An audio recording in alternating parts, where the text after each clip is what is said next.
Hello, I am Tanvir. I have been working in the software development industry for over 10 years. I have successfully completed many projects in my career. So here I am creating tutorial series for you based on my real experience. So, in this tutorial series I will cover development environment setup and configuration for Python Django on Windows, Mac and Linux. After that we'll show database and other configuration with the Django framework. Then I will cover the areas of user registration, login, logout, and user authentication. And also cover basic of Django admin panel. Then we'll cover CRUD operation. That means here we'll cover creating or inserting data, reading data, updating data, and deleting data. Data filtering and searching feature also cover in this tutorial. I will show you how to export data as a CSV file. Exporting PDF files will also be included. And finally, I will show you how to deploy the project to the server. So let's get started. Hello everybody.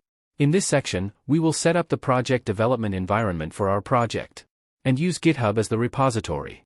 So, let's first create a repository named after our project.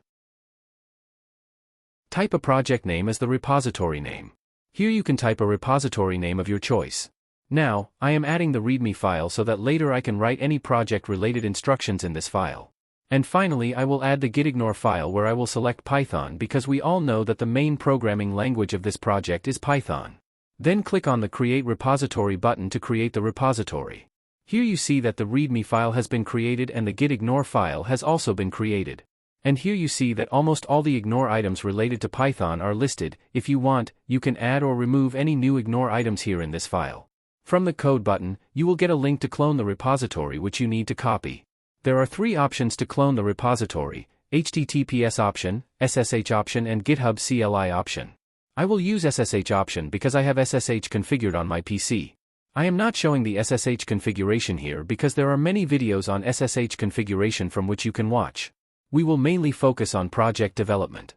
As I said earlier, we will mainly focus on project development, so we will not discuss the details of Git commands. We are using VS Code Editor, so we will manage version control using VS Code's Git plugin. Now click Clone Git Repository and paste the SSH link, then select the directory where you want to put the project.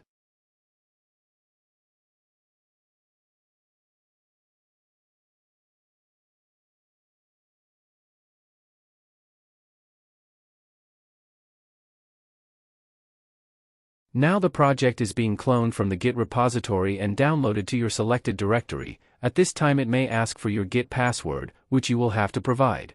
At this stage, the project is cloned and the code editor will prompt an alert about opening the project. Here I am opening the project in the editor by clicking on the Open button. Here you can see that the gitignore file that was created on GitHub is the same file. So we have completed the configuration of the Git repository of this project with our editor.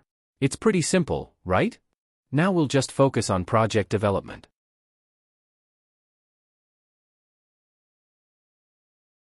So let's start the project development now. So the first thing we'll do is click on New Terminal from the Terminal menu to open a terminal window. I'm expanding the terminal window a little for ease of viewing. It is a good practice to develop Python projects in an isolated development environment. We can also use Docker for an isolated environment. Using Docker is a best practice for any project. I will soon share a tutorial series on complete professional project development using Docker, where you will see how a real-life project is developed nowadays. So subscribe to my channel and hit the bell icon so that you don't miss the tutorial series. So to create a virtual environment, type Python -m -venv -env and hit the Enter button. Here I have given env as the name of the virtual environment. You can give any name you want. To know more about virtual environment, the link is given in the description box. Here you see a directory named env has been created. If you expand it you will see a subdirectory named scripts. Since I am developing the project on Windows OS, a subdirectory named scripts has been created. In case of Linux or Mac OS, it would have been created with the name bin, which I will show in the next section. Now we will activate the virtual environment, so type .env /scripts/active.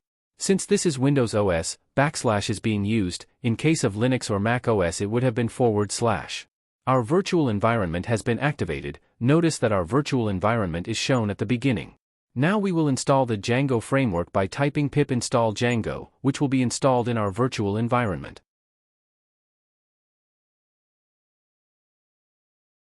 Our Django installation is complete. Every framework has its own ecosystem, so we have to follow its ecosystem to develop a project with Django Framework. So our first task is to create a project?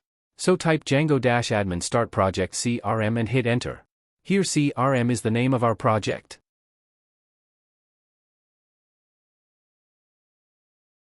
Now we see that a new directory named CRM has been created. This is our Django project where we see a file named manage.py, and this will act as the main driving force for our Django project. Now we will run our Django project. Now first we have to enter our project directory, so type cd/project name. In this case our project name is CRM. Now to run our Django project type python manage.py run server.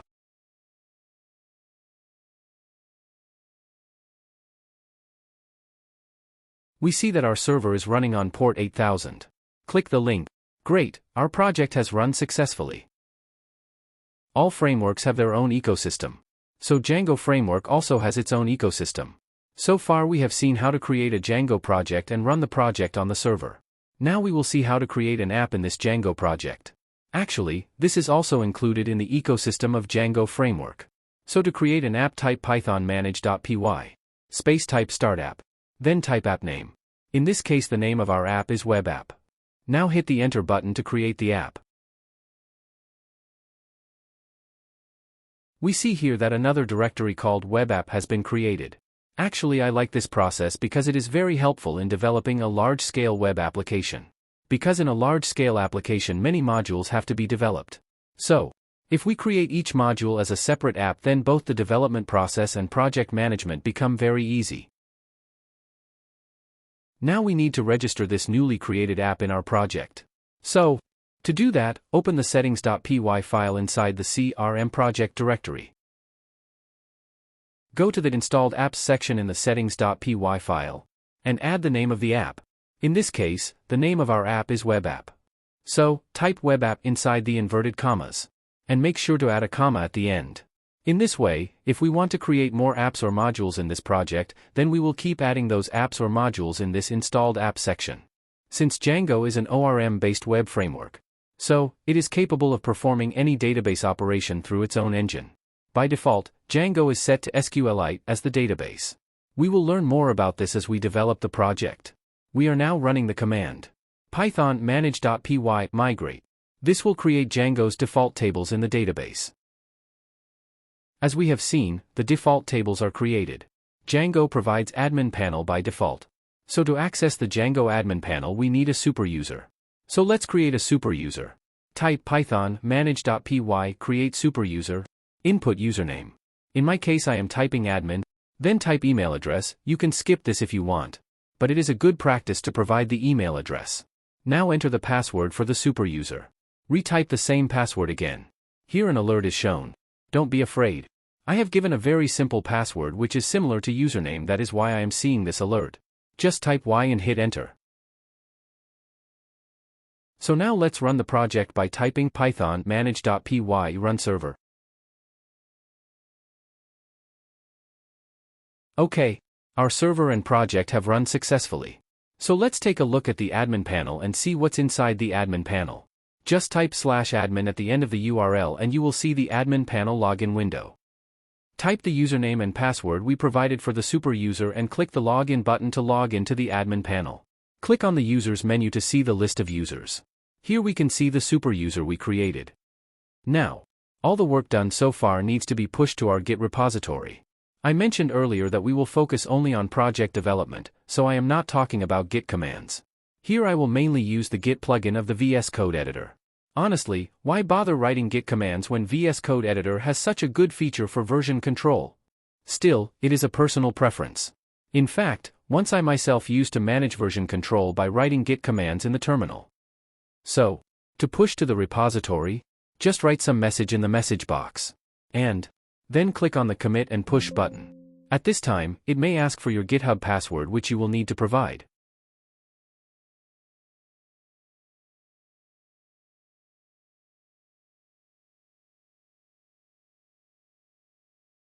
Okay, done. Hopefully we have successfully pushed our project to the GitHub repository. Now let's go to GitHub and check if the project has actually been uploaded to the repository or not. Great. Our project has been successfully uploaded to the GitHub repository. Look at our CRM folder. And inside it, our project and web app folders are also present. Great. We were able to complete the initial project setup, Django admin panel configuration, and also configured the GitHub repository very easily. If you are not yet subscribed to my channel and want to get more up-to-date real-life project tutorial series, then subscribe to my channel. Anyway, we will do the same thing on Mac OS in the next section. Actually, configuring this project on Mac OS and Linux OS is the same. If you feel comfortable with Windows OS, then you can skip the next section. Hello everybody. Hope you are all well. We have set up and configured the development environment for our project on Windows OS in the previous tutorial. To get the link to the tutorial, click the I button in the top corner or check the description box. Now we will set up and configure the development environment for our project on Mac OS. Actually, the setup and configuration for both Mac and Linux OS are the same. Like the previous tutorial, we're starting with the GitHub repository setup. Here I am writing tut-crm mac as the repository name. Now we will add a gitignore file where we will select Python as the language. And finally we are adding a README file so that we can write any project-related instructions in this file. And then click the Create Repository button. So, here is our repository created. Here I will copy the SSH link to clone the project.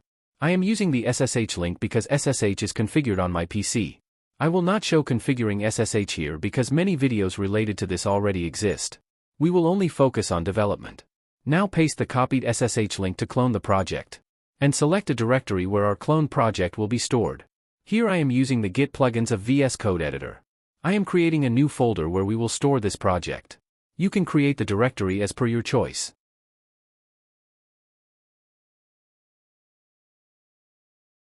Now, click on the Select as Repository Destination button.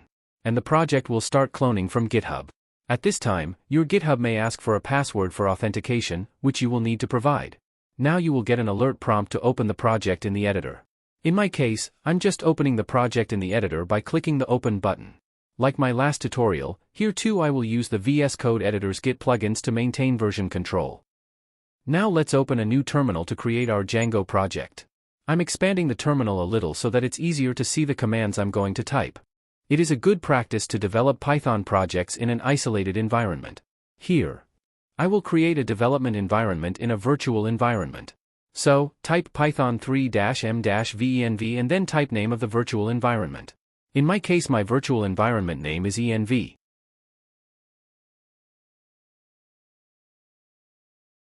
Okay, our virtual environment is ready. Here you see a folder named env has been created. Although using Docker is a best practice. Later, I will share with you a complete professional real-life project development tutorial using Docker. So subscribe to my channel to get tutorials on real-life projects. Now type source env /bin /acti, then hit enter. Notice here that our virtual environment has been activated according to the name of the virtual environment we created, which is shown inside a bracket at the very beginning. Now, we will install the Django framework into our virtual environment. So to install it type pip install Django. Look, the Django installation has started. It will take a very short time to install. Okay, our Django installation is complete. We all know that every framework has its own ecosystem. So, Django also has its own ecosystem. Our first task is to create a Django project. To create a Django project, type Django-admin space start project, then type the name of the project. In this case, we are typing CRM as the name of our project. Our Django project is created. Here we see a folder named CRM created. Now to run our project we need to enter the directory CRM. So, type cd space CRM and hit enter. Now type python manage.py run server. Here the manage.py file acts as the main driving force. Great. Our project has successfully run on port 8000. Click on this link to verify the project and see if it actually run or not. Wow! Great. Our project runs successfully. So, we have already created the Django project. Now, We need to create an app for this project, which can be called an infrastructural process of the Django framework ecosystem. Actually, I like this process because in particular, the management and maintenance of a large-scale application project development has to be considered. This process plays a very helpful role in developing a large-scale application. I will share more details about this while working on this project. So, to create an app, type python space manage.py start app, then give the name of your app. In this case I am giving the name web app. Okay, our app is created. Look here, a folder named web app has been created inside the CRM directory. Now we need to register this web app in our project. So, to register we need to add it to the list of installed apps section in settings.py file. It is part of the Django framework ecosystem. While registering the app, be careful that the name of the app must be inside the invited comma and must end with a comma, as I show here. Honestly, I like this process a lot. Because in the case of large-scale application development, there are usually many modules that we can easily consider as apps and develop them, which makes project development management quite easy. It's a bit like microservice architecture, but the Django framework is not actually a microservice architecture. Since Django is an ORM web framework, it is capable of performing almost all database operations with its own engine. By default, it is configured with an SQLite database, which is defined in the database section of the settings.py file. I will also show you how to configure it with other databases later. But now we need to create the default database tables for Django. So, to do that, type python manage.py space migrate then hit enter. Great. The default Django tables have been created in the database. Django provides a default admin panel. So to access that admin panel we need to create a super admin user. So let's create a super admin user. Type python manage.py create super user.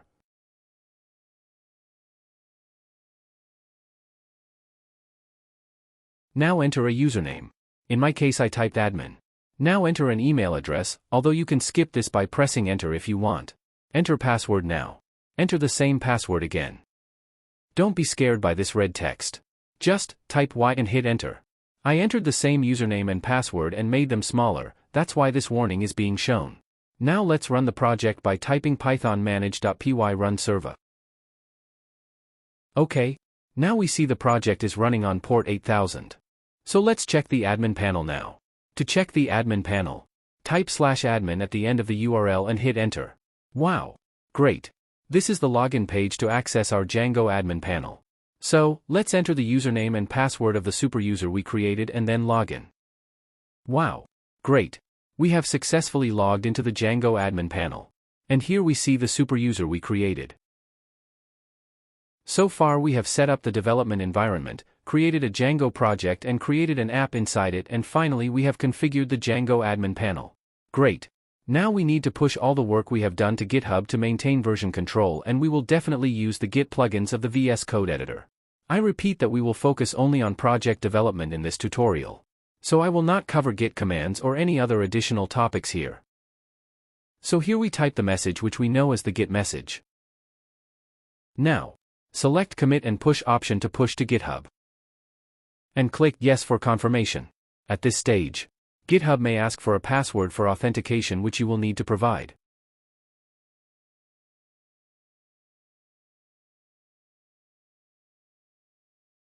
Great. Finally, we were able to successfully push to Git. So, now let's verify whether our work has been uploaded to GitHub or not. Let's select our repository first. Wow, nice. Here we can see all our work, so it has been successfully uploaded to GitHub. And both the project folder and the app folder exist here, and each folder has its own files inside it. So, we have successfully completed the development environment setup, initial Django project setup and GitHub configuration as version control for our CRM project. In the next section, we will start our CRM web application development work. So, if you are not yet subscribed to the channel and want to get more real-life project tutorials, then subscribe to my channel. So hopefully we'll see you in the next section. As I said in the last tutorial, the Django framework is actually an ORM-based web framework. Here ORM stands for Object Relational Mapping. By default Django integrates with SQLite, but we will use the popular MySQL database in this project. So, to install, type pip install mysql and hit enter. OK, the MySQL driver is installed in our development environment. Now, we will install the MySQL connector. To install it, type pip install mysql connector python and hit enter. However, this connector will be installed without the -python option, because the official connector does not suggest the -python option. Still, I am installing with this option because for some unknown reason, it sometimes gives problems if it is not there. So, to avoid any inconvenience, we are going to install it as an official suggestion. So that, if there is a problem with one, the other can support it. So type pip install mysql connector and hit enter.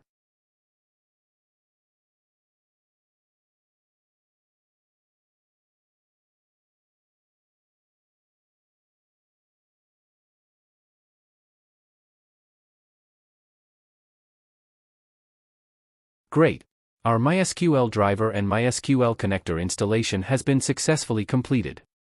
Now, we need to download the MySQL database server. So, to download it from their official website according to your operating system. In my case, since I am using Windows OS, I am downloading the MSI installer. Let me share an important information with you. Usually, in most cases, PostgreSQL database is used with Django projects because it is quite robust among open-source RDMS database servers, which is very close to Oracle Database Server. Since Django is an OMR-based web framework, as I said before, it can handle any database server. There is no need to know any separate configuration or language. So whether it is RDMS or NoSQL database server, you can follow the normal process of Django for any of them. I will share with you a complete tutorial using Docker with Django, PostgreSQL, and React very soon. The tutorial will definitely be based on a real-life project, and the tutorial will be very useful for your professional work. So, if you haven't subscribed to the channel yet, subscribe now, so that you get your updates as soon as the tutorial is uploaded. Now, let's get back to our work. I am not showing installing MySQL server here because I believe we can all do it. Since we are using MySQL database server, we need to update the databases section in our settings.py file. Here we see that the SQLite configuration is already set, as it is the default setting for the Django framework. Let's check the db.sqlite file. Because you must remember that we created a super admin user in the last tutorial. So, let's check that the super user is actually here or not. We should take a look at this because the default SQLite was configured until the last tutorial. And now we will shift to MySQL. Here we select the auth user table. Yes, look, our super user is here. Just remember the email address here, because in the next step we are going to connect to MySQL database, and that will clear up some confusion for us. Okay, now let's connect to the MySQL server. To do that, we need to update the databases section of our settings.py file. So, first let's define MySQL as our engine. Now let's input the database name. Although we haven't created this database on the MySQL server yet, just make sure that the database server is also running when you run this project. Now enter the database username. I am using the default username root here, but this username should not be used in production environment. And now enter the password. Here, I have kept the password the same as the username, but again I say that it should not be used in a production environment like this. Now, enter the host name. Since this is my local PC, I will enter localhost here. Here, remember, the key and the value must be placed inside the invited comma and must end with a comma.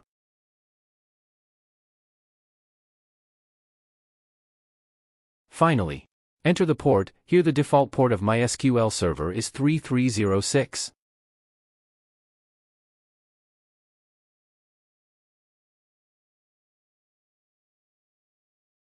Okay, now, since we have given the database name CRMDB in this configuration, we need to create a database on the MySQL server with this exact name. And there are many ways to do this, but I will use the database extension of the VS Code editor here. I don't really want to go outside the VS Code editor and use anything else. Actually, it's a matter of personal preference. Here, I have my MySQL server running, and I will create a new database by clicking on the plus button in the corner.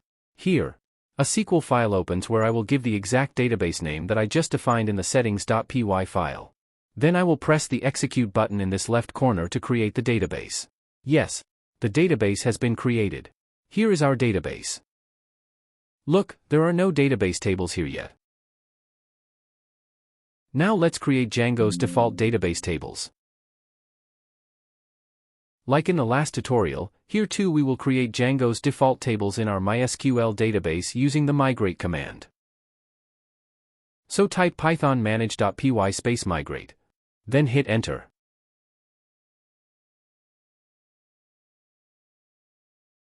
Yes, the table is being created in our database. Okay, our default database tables are created. Now let's check if the tables have been created in the database. Click on the refresh button in the corner to see the all default tables. Great. Here are all our default tables. Now let's check the auth user table to see if any users exist. Look, there are no users here. So, let's now create a super user like we did in the previous tutorial. Now type python manage.py space create super user, then hit enter. Enter username. In my case it's admin. Now enter email address. Here I am keeping the email address a little different from the previous tutorial. Here I am writing the email address as adminmysql@email.com. Enter password. Retype same password again. Enter Y, then hit enter. And don't worry about those red-colored lines. It shows because my username and password both are same and very short password. Now let's check the auth user. Great. Here is our newly created super user, where we see our new email address that we just gave. So, now let's run our CRM project and check from the Django admin panel whether this newly created super user is showing there or not. So go to the terminal and type the command to run the project, then hit enter.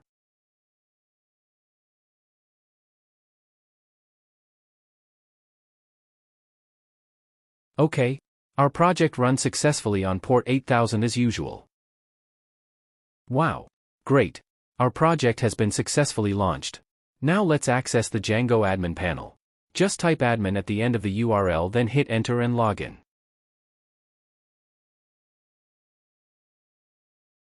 Nice! We were able to log in successfully. Now, let's click on the user's link and check our desired super user, so that we can make sure that we are connected to the MySQL database. Yes, here is the email address of our newly created super user. So now we have practically seen that the Django framework can be configured with any database very easily. Hope you are enjoying my tutorial series. In the next tutorial we will start building our app. If you are not yet subscribed to the channel, then subscribe to the channel and keep getting the latest tutorials and career updates on machine learning, AI, and data engineering. Thank you. See you in the next section. Welcome back to our Django tutorial series. Let's start building our web app. In this section we will look at developing the home page and HTML templates. Most of the time we will work in this web app folder. Before we get to the main task, we need to do some configuration work which will help us organize our entire work. So, let's open the urls.py file located inside the CRM folder and delete the comments above as we don't really need them. Now, something needs to be updated in this file. First, let's add the include library after the path library from our django.urls package. Then we need to declare another path like the admin path which will represent our home page. So, to do that, write path, then add quotation marks which will be empty, so that Django considers it as the default URL path. Then after the comma, write include and inside it give the name of our app web app, then add .urls. As a result, Django will address the URL of our web app as the default app URL where our home page will be. And we need to create a urls.py file inside this web app folder. Now write .urls after web app to complete this statement. And of course, remember to end the statement with a comma. Now, we copy this code which will be useful when creating a new urls.py inside the web app folder. So, let's create urls.py. Let's paste the code we copied here. Now, let's delete the first line because we don't need it here. Also remove the include option. And delete the last statement too. We also remove the admin string inside the quotation and leave it blank. We will also replace this admin site.urls with our home page view. So, first we will remove it, then we will define our home page view controller here. So, type view. Oh, sorry. But before that, we need to import view package. To import the views package, type from, then put dot, then type import, and finally write views. Now, pass views in the path statement and write the home function with a dot.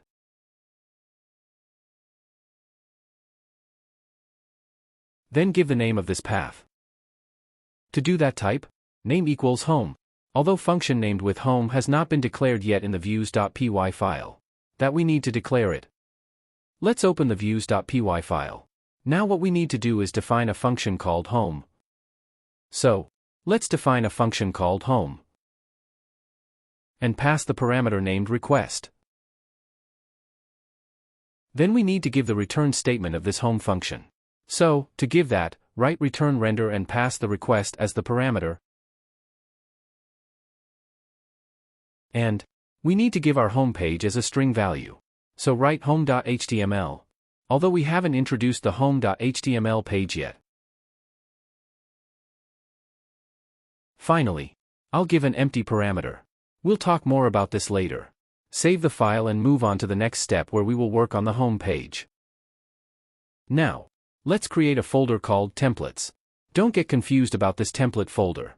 Django already knows about this template folder, which we can see in the settings.py file.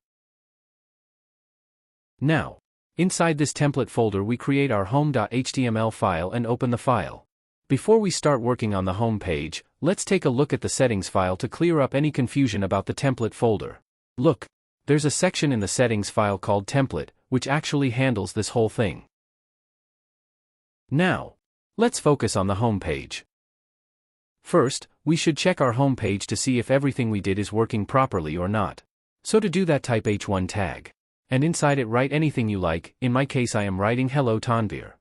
Let's run the project now. Before running, we need to activate the virtual environment. So activate it. Okay, our virtual environment is active now. Now move to our CRM project folder, type cd crm and hit enter. Now, to run the project type python manage.py run server and hit enter. I hope everything is fine. Yes, the project has successfully run. Let's click on the URL and check our desired output. Great. Our initial goal has been met. Now, we will work on the basic design and layout. So to do this, we will first create an HTML file inside the template folder and name it base.html. At this stage we will use Bootstrap for design. Go to their official website and click on the docs link. We will be using this code base. So, let's copy it and paste it into the base.html file. We will remove the h1 tag and the hello world text inside in it and use Django's HTML tag here. So, to do that, type curly brackets then type percentages and inside it write block content. We need to remember that this block content must be closed. So, to close it, type end block between curly brackets and percentages. Let's change the title to Demo CRM Solution. Now, save the base.html file and integrate this base.html file into the home page. Now our goal is to print the text of this h1 tag of the home page inside the block content tag of the base.html file, right? So to do that, let's go to the home page and add Django tag to extend the base.html file. So inside the Django tag, type extends, then inside the quotations, type base.html. Then use the Django tag as usual by writing block content and close the block content at the end of the h1 tag by writing end block. So here we extended the base.html template page so that all the components of the base template are now represented on the home page. And finally we brought our h1 tag inside the Django block content tag so that the text, hello Tanvir, is represented inside the block content of the base template. Pay attention to the font and style of this text. The text style and font will change after we refresh this page. Great! We were able to integrate Bootstrap and basic templates. Now, let's try to make our basic template a little more beautiful. Okay, Go to the base.html page and add a div tag inside the body and write class equals container inside it.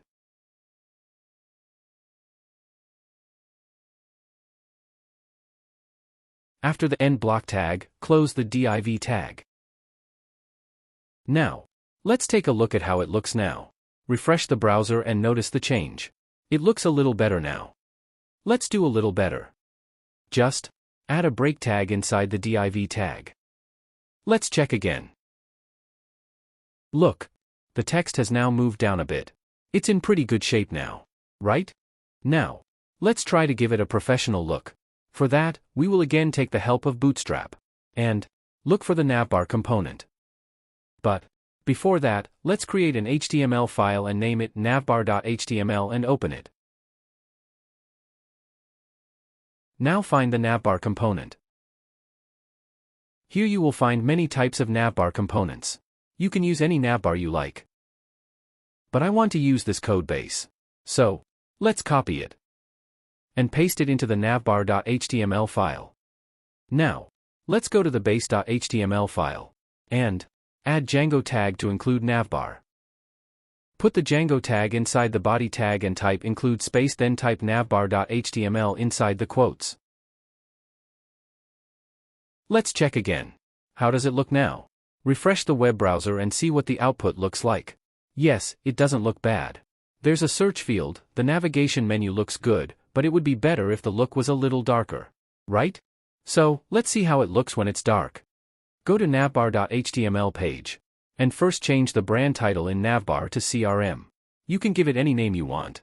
Then replace the bgbody tertiary class with navbardark and bgdar. Let's take a look again and see how it looks. Refresh the browser again and check for updates. Wow, looks pretty good now. Looks professional, right? For simplicity, for now we want to remove some items from the navbar items. For example, the home menu item. So let's remove the home menu item.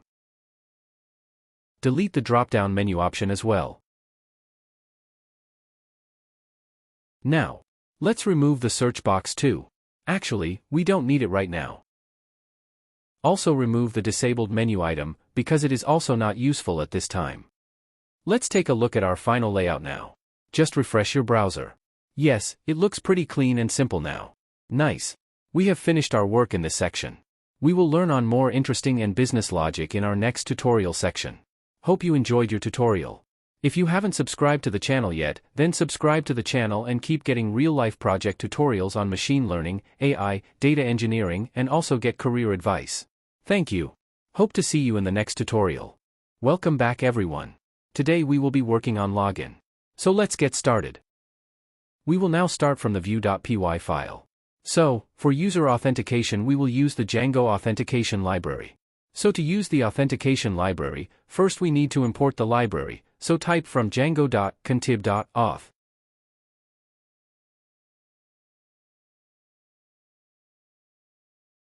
Then we need to add authenticate class. So, type import authenticate. Then, we need the login class. This is the default login class of the Django framework. We will also import the logout class in the same way. Now we need to do something to handle the messages. Because after logging in, we want the user to see a success message, or even if the login credentials are incorrect, we need to show a message. Right? So for that we will import another library. So type from django.contib. Then, type import messages. This messages class will actually handle all kinds of success messages or alert messages. Let's run the project a little and share some important things. I think you're probably already having some confusion or questions. So let's run the project first. To do that we already know how to run the project. If you don't remember, type python manage.py then type run server. Once the project is running, let's first go into the admin panel. Then log into the admin panel. Here we have already created a super user. So now we will not work with the user registration feature. So, we will develop the login logout feature using this super user. We will see user registration later. And the important thing I want to share with you that is, if you want, you can use a custom user table as per your requirement, where you can manage users' data as per your need. For that, you need to update something in the settings.py file, which I will show you in one of the next tutorial sections or at the end of the tutorial series. So we already know that in Django project development, to add a new page, we have to work in the views.py and urls.py files. So let's first create functions for login and logout. Type diff login view, then pass the request parameter. And in the same way, we also create the logout view function. And then just type pass. Here we will implement the logic later. If we had defined this function as login or logout, those would have conflicted with the Django login logout package that we are already importing above. But if we had used a custom method instead of the login class of Django.contribution package, then there would have been no problem in creating a function called login. Here you see I am passing the request parameter. You will see its use a lot throughout the Django project. In simple terms, it is actually used as a request handler which is sent from the front end. This views.py file is actually used as a controller for that request. Now let's define two paths for these two functions in the urls.py file. So let's copy it and then paste it twice. I will define one of these as the path for login and the last one for logout. So first type login / inside the quotes, then write views.loginView, which we have just defined as a function in the views.py file. And finally we need to give it a name, so name equals login. Now we do the same for logout. The only difference is that we have to write it as logout because we have created a function for it in the views.py file.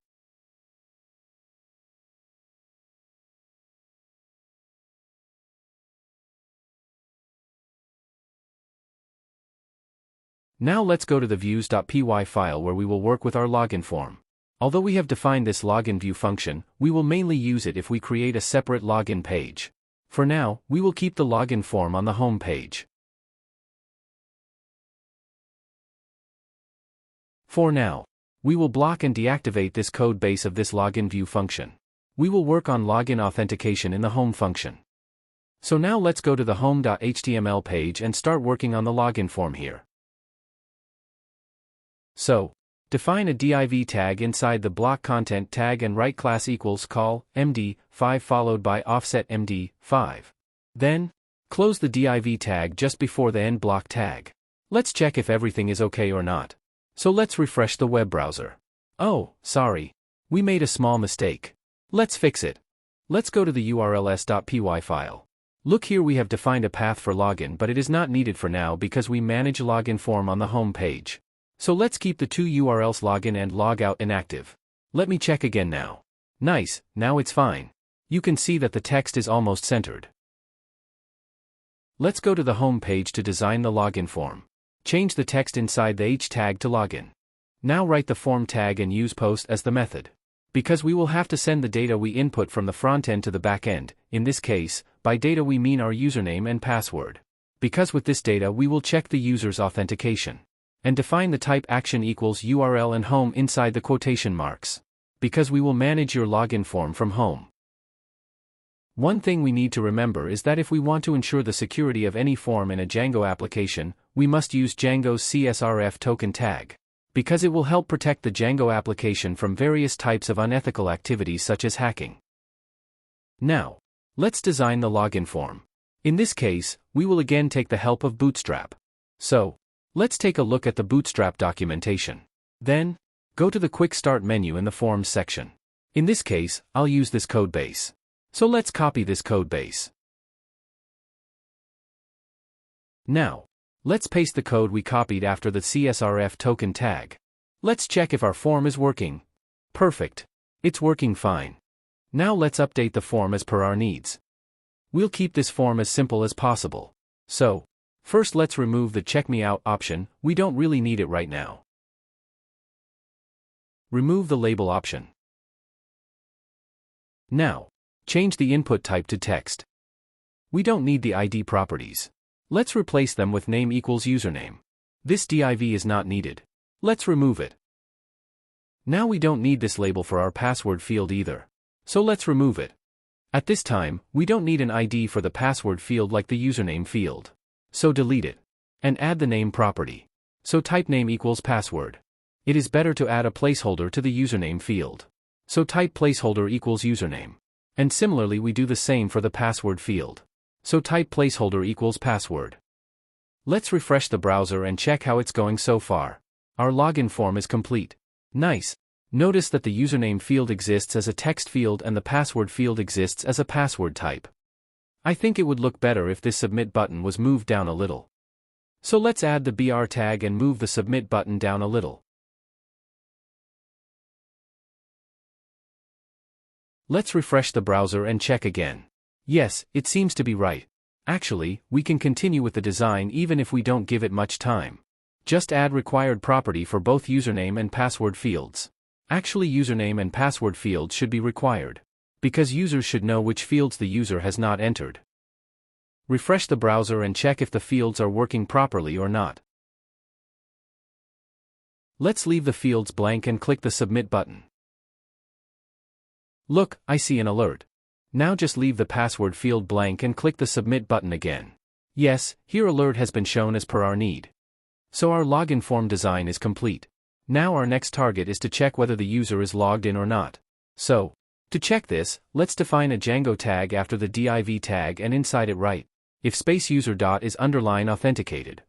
So if the user is logged in, then we will show some text. In this case I want to show welcome Tanvir. So, I am writing welcome Tanvir inside the h1 tag. Now we need an else statement. So to do that, type else inside the Django tag. Now the summary is like this. If the user is already logged in, then the home page will show welcome Tanvir. And if not, which means else, then the login form will be shown. And most important part is, you have to remember to close the if statement. This is a very common mistake. I often make this mistake. After the vid close tag, write end if inside the Django tag. It is basically the closing of this if tag. Let's check our login authentication. You must remember that we created a super admin user. So we will check the login feature with that user. We have written the if statement on the home page where we have defined the logic that if the user is logged in then the text welcome Tanvir will be shown on the home page. And if the user is not logged in then the login form will be shown. Here we see the login form showing, which means we can assume that our initial logic is working. So now let's check our Django admin panel, and hopefully the login Django admin login page will be showing there too. Yes. We are seeing the login form here too. Great. Let's log in now and then go to our home page and check if the welcome Tanvir text is showing or not. Wow. We are showing welcome Tanvir text on our home page. Great.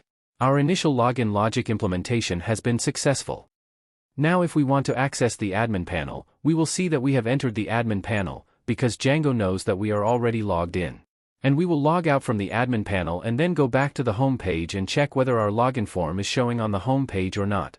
Wow, look, the login form is now showing on the home page. Because according to logic, the login form is supposed to be shown on the home page. Right? Now we will implement the login feature on the home page. So to do that, let's go to the view.py file and implement some logic in the home function.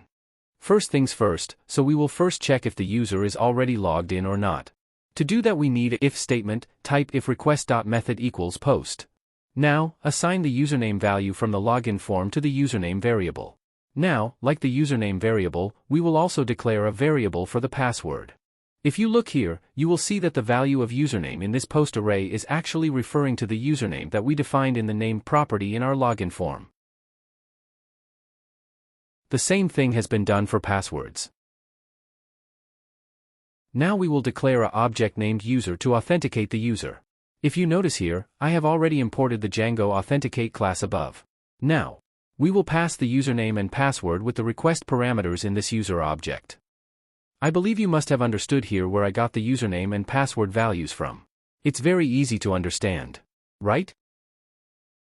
Now I will add an if statement here where I will log in the user using the Django login class and show a success message saying you are now logged in.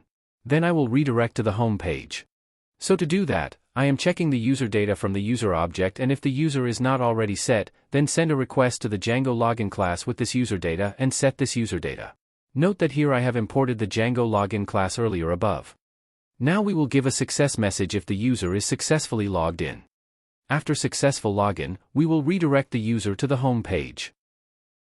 So to redirect we need to import the redirect class, so let's import the redirect class by adding a comma after render on the very top line. Now in the return statement, write return redirect and then inside the brackets, give our home page inside the quotation marks. Now we need an else statement, because if the login is not successful, we have to keep the user in the login form again. And the user should also see an alert message. Right? So, I added an alert message with a text saying invalid username and password. Then redirect to the home page. So far we have checked the login through the username and password of the user and also checked whether the user is already logged in, which was included in the if statement. Now we also need an else statement. If the user is not logged in, then we have to see the login form on this home page. Right? So to do this, just write the else statement, then press tab to move the return render line a little. That's it. Now let's check, refresh the browser and see. Let's give it a wrong username and see if it shows our alert message or not. Oops, there's a message to show here. There was supposed to be an alert message here. Right? Why didn't you show this? Let's investigate this issue. Let's go to the base.html page. Here we use a Django tag inside the div container and first check if there are any messages with an if statement. Don't forget to close the if statement. This is actually a common problem for me. I don't know if this happens to you.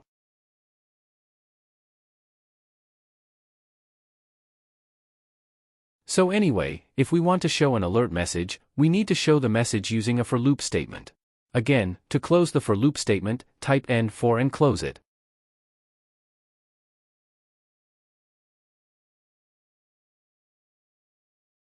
And inside this for loop, pass the message through the Django tag.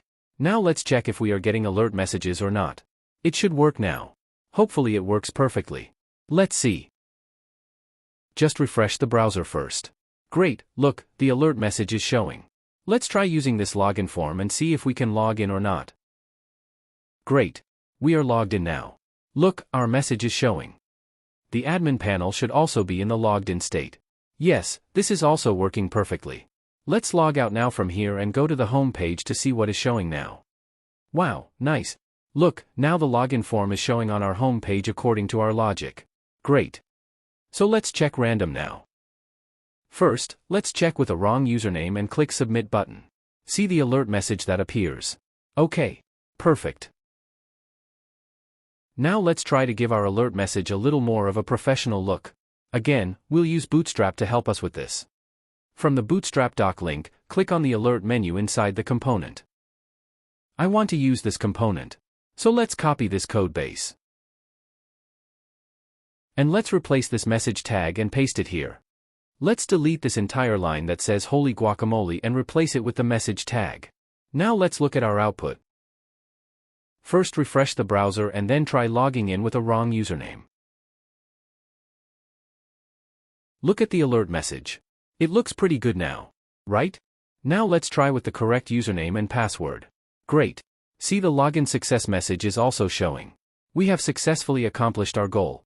In our next tutorial, we will work on the logout functionality. If you haven't subscribed to the channel yet, subscribe to the channel. And get real-life tutorial projects on machine learning, AI, data analysis and data engineering. See you in the next tutorial. Welcome back everyone. In this section we will log out the user. This is actually a very simple task.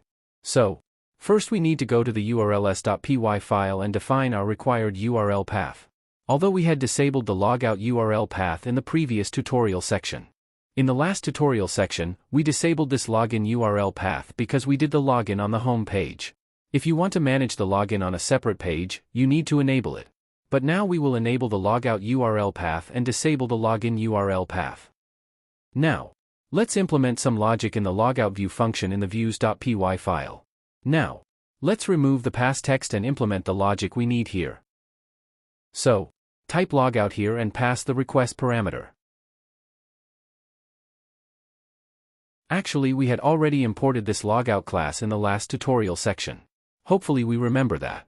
If you want to see the last tutorial, you can click on the I button, although I have also given the link to the last tutorial section in the description box. So, now let's show a message. I'm showing this message because I want to give the user a confirmation that they have successfully logged out. Then I will redirect the user to the home page, where the user will see the login form again. So, our logout in the views.py file is done. It's pretty simple, right? Now, we need to go to the navbar.html page because here we need to integrate the logout feature.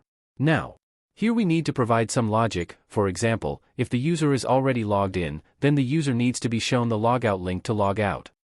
So, to do that, we will first use the Django tag, and inside it we will have to check if any user is already logged in or not. So type if user.is authenticated. So, this statement will check if any user is already logged in or not. Now, replace the link text and type logout here. We also need an else statement now, because if there is no user already logged in, then we need to show the login form that we managed on the home page. Right? So, type else in Django tag. Now we need to close the if statement, otherwise I'll forget again. So, type end if. Actually, this Django tag is a bit of a hassle to write. I don't know how you feel about it. However, now let's show the login link in the else statement. Because as I said earlier, this else statement basically shows the login link when the user is not logged in. So, let's copy this logout code. And now, paste this copied code after the else statement. And write login instead of logout text. Okay. Now what we need to do is add URL action references for both logout and login. To do that, in the href tag property for logout, type URL space then type logout inside quotation marks. If we go to the urls.py file, we will see that the name property for the logout path is defined as logout. So, we are passing the same value here as we defined in the name property for logout in the urls.py file. Now we will provide the home URL for login in the same way. Okay. The login and logout logic implementation is complete as per our plan. Now, it's time to test. So, let's first activate our virtual environment. I hope we all know how to activate a virtual environment now. Okay, our virtual environment is active. Now we need to run the server. And to do that, go inside our project folder and type python manage.py, then type run server and hit enter. Okay, our development server has run successfully. Let's run the project in the browser.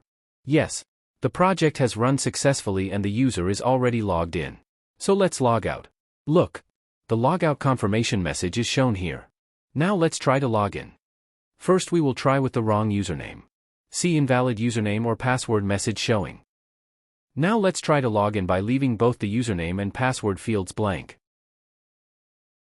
Here I see a warning message showing for the username field. Now try to log in by filling in the username field and leaving the password field blank.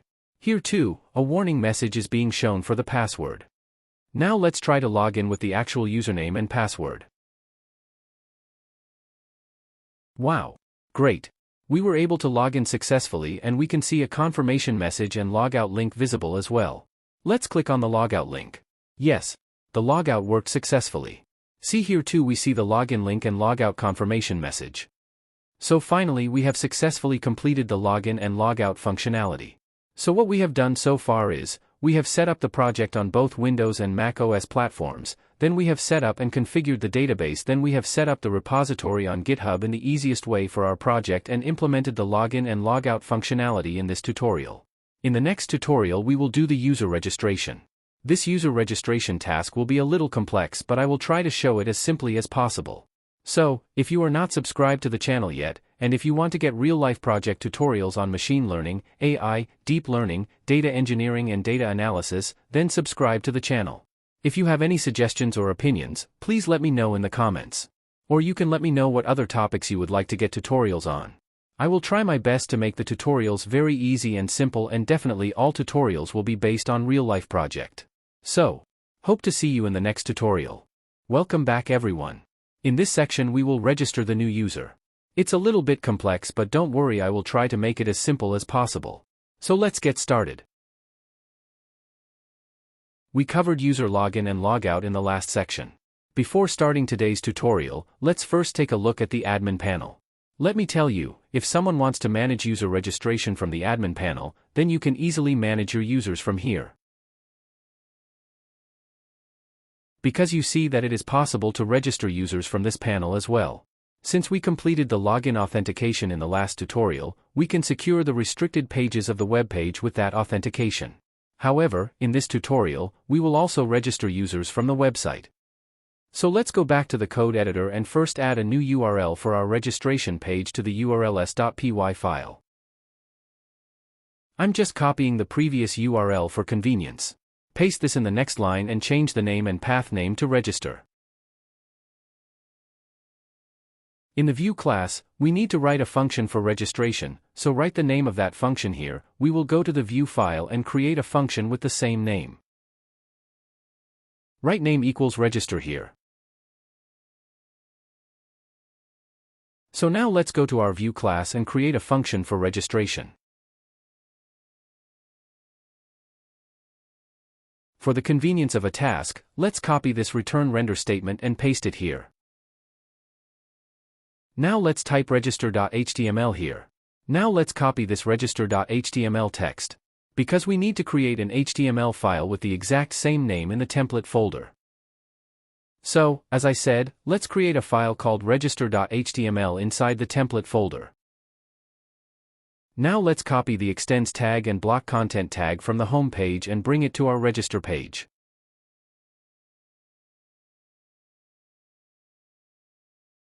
And don't forget to close the block with the end block tag. This is actually a common mistake of mine. I don't know if it happens to you.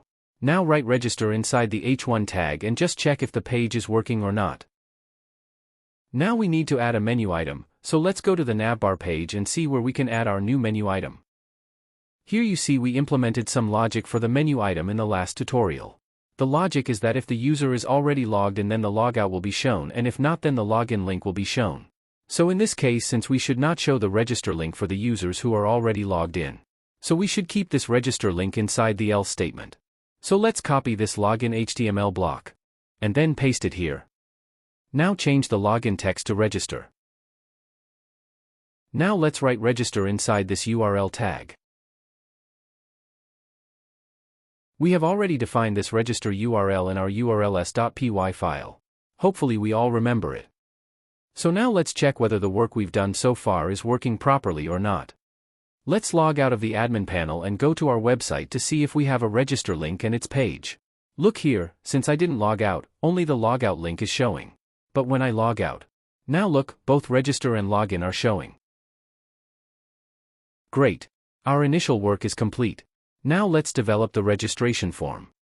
So let's go back to the code editor. Inside our web app folder, create a file called forms.py where we will develop our registration form.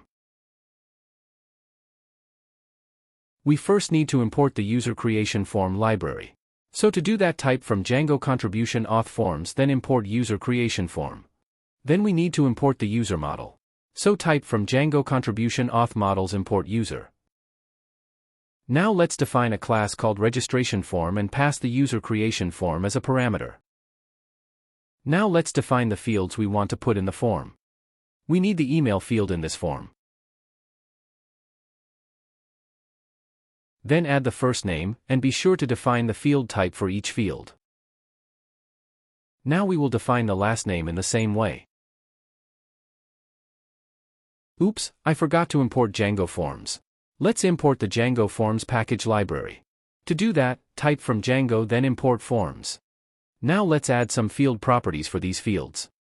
Give the email field a label, but we'll leave it blank because we'll be using a placeholder to label this field. Now add the widget property and where we will define some attributes for this field. Here we are using this same property and widget attribute for both the first name and last name fields. I forgot to add another attribute to the widget, which is the class attribute. This is required because we are using Bootstrap. So copy this form control class attribute and paste it in both the first name and last name fields. Now let's create a class called meta. You can say this is a rule in the Django framework where we will define which fields from a model class we want to show in our form. So write model equals user. Then define which fields you want to put in our form. If you had written fields equals __ all here, all the fields of the user model would have been included, but for our simplicity, we will define the fields. If you notice here, you will see that I am using two fields, password1 and password2. This is actually when the user enters the first password during registration, and then when they enter the second password, it will be checked whether it matches the first password. This is actually a common practice. I will copy and paste some code from my GitHub repository at this stage. This is actually a very simple code. You can also say that it is just a rule for the Django framework. All of this is actually similar to the fields that we defined inside the registration form class. I will share my Git repository link in the description box, so that you can use this code. If you look closely, you will see that the attribute properties here are almost the same. The username, password1 and password2 fields are similar to the definition of the email, fastname and lastname fields, and their attributes are similar. Now let's do some work in the view file, where we will save our registration data and implement some logic. If we look at the login form implementation logic, here we have used the post method. So we will use the same post method to save the registration data. Now we will declare an object called form under this if statement and call our registration form class instance here where the request parameter will be post, because we will save the registration data in the database. I will explain the post, get, put methods in detail later. Note that I have already imported the registration class at the top of this view file. Oh, I made a small typing mistake. It should be form, not from. Okay. Since I have declared an object of the registration form class, its name should be form. First we will validate the form and then save the data. So we used an if statement because if the form is not validated we should show some alert. Now our goal is to automatically authenticate and log in the user after the user registration is successful. If you want, you can add some other logic here. For example, after the registration is complete, you can send an OTP to the user via email or mobile as 2FA authentication. But for simplicity's sake, I will describe this complex part later. Now declare a variable called username which will basically get the username value from our registration form. And similarly we will do the same for the password. Notice here I am getting password1. You probably remember that we originally used password2 to check if it is the same as password1. But we will get password1 here to save it. Now we are declaring an object named user and passing in two values, username and password, for authentication. I believe you already understand where the username and password values come from and how they are assigned. You must remember that we imported the Django login class at the top of this view file. Now we will use that to log in this new user, where we pass the user object as a request parameter. And now we should show a message to the newly registered user. Right? So let's give a message. In this case the message could be something like this: you are successfully registered and welcome to our site. Then redirect the user to the home page. So far we have worked with if statements, now we need else statements too, right? So what should be our first task? How should we handle our registration form if we want to register a user without providing any data in the form? So let's first declare an object called form for the registration form which will not have any request parameters. Now in the return render statement, declare an attribute called form. Here the attribute form actually refers to our form object. Now let's do some work on my register.html page. You see here I have taken the form tag and defined it as post method and left the action property blank. And to secure the form I have used CSRF token tag. I have already discussed this CSRF token tag in the last tutorial. Now we are using an if state for error handling in this form. Close the if statement, I might forget about it again. Inside this if statement, we use a div tag so that if an error is thrown, it is shown inside this div. Now we will take a for loop statement and where we will check the fields of our registration form for errors. Now we will take an if statement so that if we get an error in any field, we will be able to address that error. Now use the Django tag here to show the label tag of the field and the field error inside it. Now close the if statement. Don't forget to close the for loop statement. Notice on line 25 that I have put the form dot as underscore p inside the Django tag. This is a powerful and flexible technique in Django to render forms. In short, we created our registration form in the form.py file, which will be rendered in HTML format here. And on line 28, we have added a submit button that Django can automatically understand and will send a request to the view.py file to submit the data from the form. Okay. We finished our work, now it's time to check. Wow, our registration form is showing. Great. Actually, developing forms in the Django framework is quite easy. Now let's fill out the form and see if our logic implementation is working properly or not.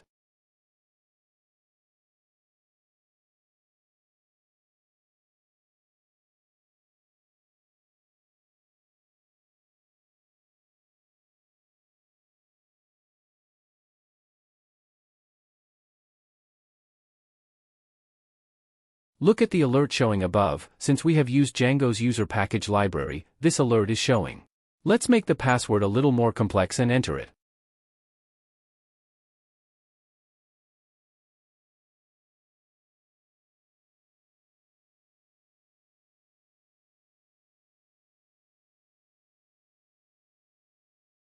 Wow! Great! We were able to register successfully. And notice here, as soon as the registration is completed, our implemented message is shown and at the same time it logs us into the system as our logic implementation did. Now let's go back to the admin panel and see if our new user has actually registered or not.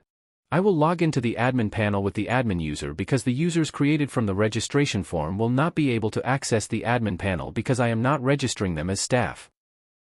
Yes, our new user is showing in the user list here. Notice here that our newly registered user's staff status is showing a red cross icon as I described to you a while ago. Now let's log out of the admin panel and check if we can log into our website with the newly registered user.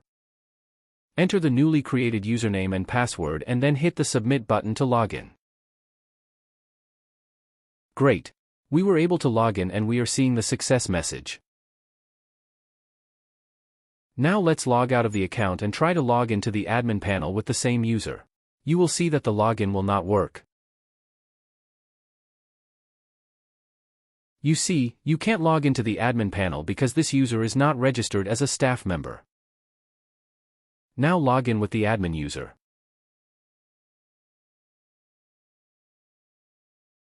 You see, now you are logged in.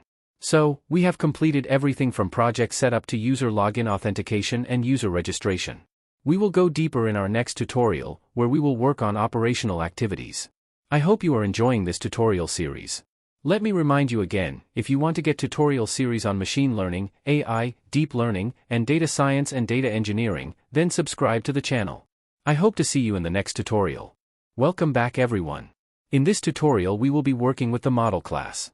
I told you from the first tutorial that Django is actually an ORM-based web framework. So this model class actually handles database operations. We don't have to handle different SQL queries for different types of databases here. So be it MySQL or Oracle or PostgreSQL database or any NoSQL database, whatever it is, Django engine is capable of handling these types of database operations. So let's now see practically how Django handles database operations. So, let's first open the models.py file. First, let's define a class named client and pass models model inside the parentheses. Here, I actually want to create a table named client. Now I will define some fields for this class, which will actually be defined as column fields for our database table, where the table name will be client. So the first property will be full name, which is a character field. So type models.charField. And I will define the maximum length of this field as 100 characters. So max_length equals 100. Then define another field called email, and in particular we will use email field as the field type, because it will automatically validate the email format when the user enters the email. In this case, I will give the maximum length of 50 in this email field. If you want, you can give a larger value in the max length. I think it shouldn't be defined for email field with length of only 50 characters. Let's make it maximum length of 100. Now, let's define another column called phone and define it as a character field as well. You can also define it as a number field. And in this case I will give the max length 15. I think that's enough. Now let's define another field called address in the same way. Let's define this as charField as well, and in this case set the max length to 250. You can give a larger value if you want. Now let's define a field called city and keep the field properties the same as the field above. Just like the city field, we also define the state field. Finally, we define the zip field and also define it as a char field because there are many countries in the world that maintain zip codes using a combination of numbers and letters. For example, cities in Canada. Now let's define the string method. Here we want to show the data of full name and email. If you want to show the data of any other column, then you have to give the name of that column here. So inside the parentheses of the return statement, type F, then inside the double quotation marks, type self.fullname with curly brackets. And similarly for the email field, type self.email with curly brackets. So we have completed the work of our model class for now.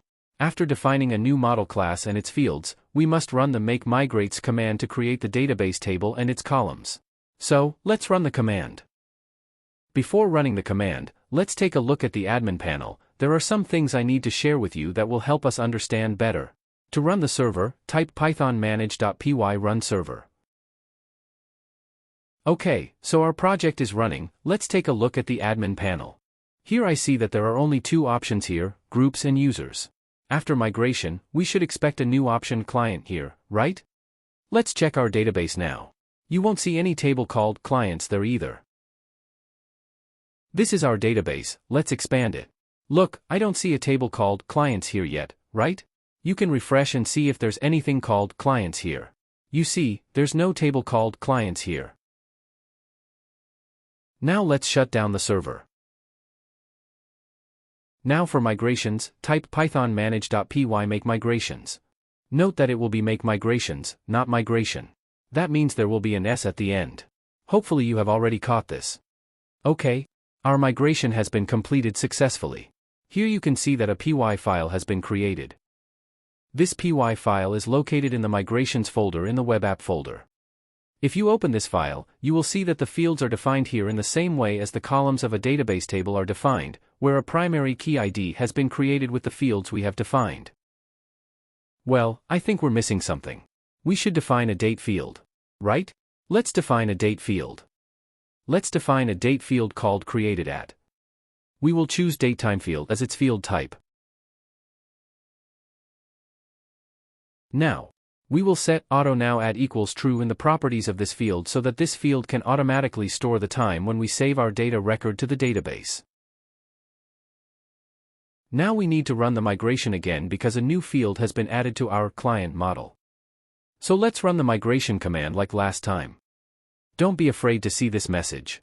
It's actually nothing, since I added the auto_now_add property to the created@ field, which actually sets the current date time as the default value. It's giving a warning message. Just press 1 to continue. Look, another new py file has been created in the migration folder. In fact, every time you run the migration command, a new file will be created like this. Notice here that we see the name of our newly defined field here. Now we have one last task left. We need to push the whole thing to the database, so type python manage.py migrate then hit enter. We have successfully migrated the database. So, what we once did is like this. We have created the model class and defined its fields and run the make migrations command. Now we need to push this whole thing to the database. In simple terms, now we need to create the table and its fields for this client in our database.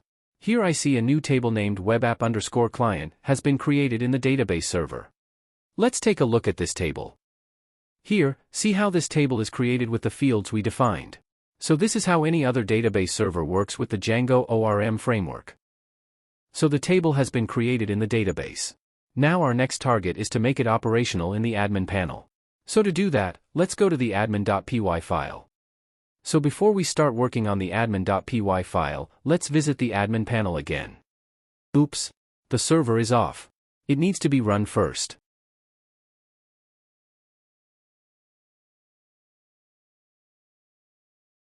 Okay, now our server is up and running. Now let's take a look again. You see here that we don't see anything here except those groups and users options. Now let's go back to the admin.py file. Let's arrange to bring our client option to the admin panel. This is a pretty simple task, just type admin site.register and then pass our model class inside the parentheses. Here we need to import the model class. That means we need to import the client model class. It's like registering our client model class to access it from the admin panel. Okay. Now let's check the admin panel again to see if our client option is there or not. Just refresh your web browser and see.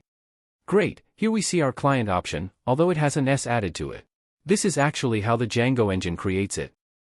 So we can also store new records in the database from this admin panel. Let's store some data.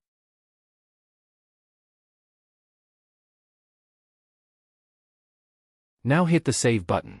Great, our data has been saved. Now let's check our database. Let's see if the data is saved there properly. Look, our newly created data has been successfully saved in the database. Here you see that our created@at field has also automatically taken the date and time value of the data being saved. Now let's show the created@at field in the client list. To do that, we add the created@at field to this return statement in the same way as the full name and email fields. Now save the file and let's check if the created@at field is showing or not. Here you see only the full name and email fields are showing. Just refresh the browser and then see. Now see that the value of our created@at field is now also showing in this list view. Now let's add another record.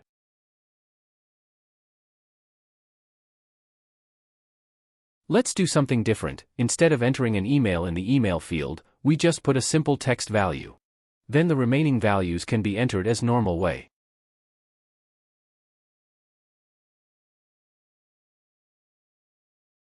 This email field is supposed to display an error message when saving this record. Now, hit the Save button. See here the error message is showing because we defined this field as an email field in the model class.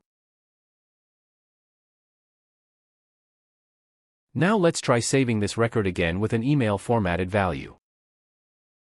Now click on the Save button to save this record. Great, our second record has also been successfully saved to the database. Now there is one problem, which is to give this list a professional look. Here, the three values of name, email, date seem to be mixed together, right? So let's solve this issue.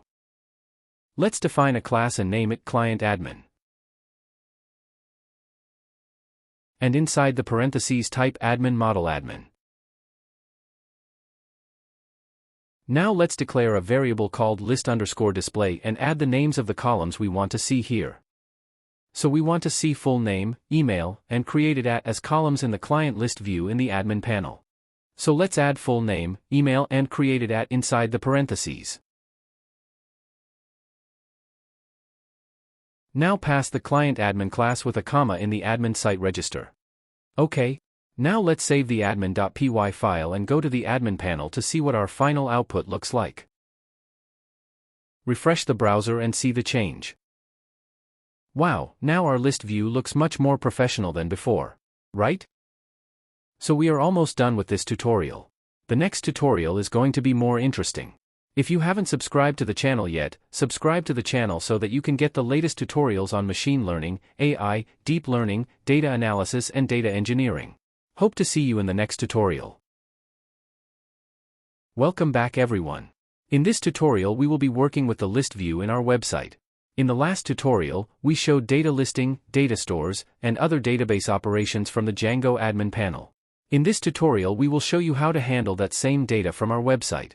So let's first work with the data list view on our website. Before we start, let's take a look at our website. We will show our client list view on this home page. Let's start working from the view.py file. First we need to import the client model. So to do that, type from .models import clients. The first thing we need to do is grab all the client data. I'm putting comments here for our convenience. So declare an object variable, and in this case I'll call it clients. Then call the client class from the model class. And implement the all function with dot. It will grab all its data from the client table. Now we will pass this client object reference to our home page. One thing to note here is that we will not do any work here on the logic we wrote for login in the if statement.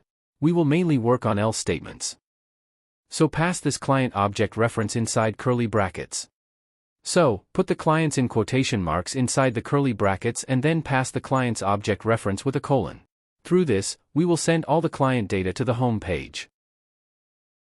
Now let's open the home.html file from the template folder. Now let's delete the text welcome Tanvir from the h1 tag and write client list. Our goal is to ensure that only authenticated users see this list view, so we will view our client list within this authenticate logic code block. Now we will take a Django tag and put an if statement here because first we will check if the client has any data or not. We are actually checking whether the client's data is available from the client object reference that we passed in the views.py file. So inside the Django tag, type if clients. Don't forget to close the if statement. Now we will use a for loop statement inside this if statement. So write for client in clients with the Django tag. Close the for loop. So we will show our client data inside this for loop. Write client to show the data with the Django tag. We are using a break tag here because we will be showing one record per loop. Let's see if our data is showing on the website or not. Oops, what happened? Why is the error showing? Oh, I think I figured out the error. We declared the client model as an object reference, but are we declaring it properly? Let's see. Let's first look at the views file where we declared the object reference. You see, I made a small mistake here. Actually, it wouldn't be right to call it a small mistake, it was a big mistake. Such a mistake is not right at all. Here you have to write .object and then .all function. Let's check again now. I hope everything is fine now. Let's refresh the browser. Great, now the data is showing.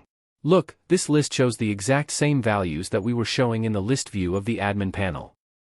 Because if you look at the string function inside your model class, you will see that the column values we have here are exactly the ones that are showing by default. So we'll work a little more on this list view because we need to give it a professional look.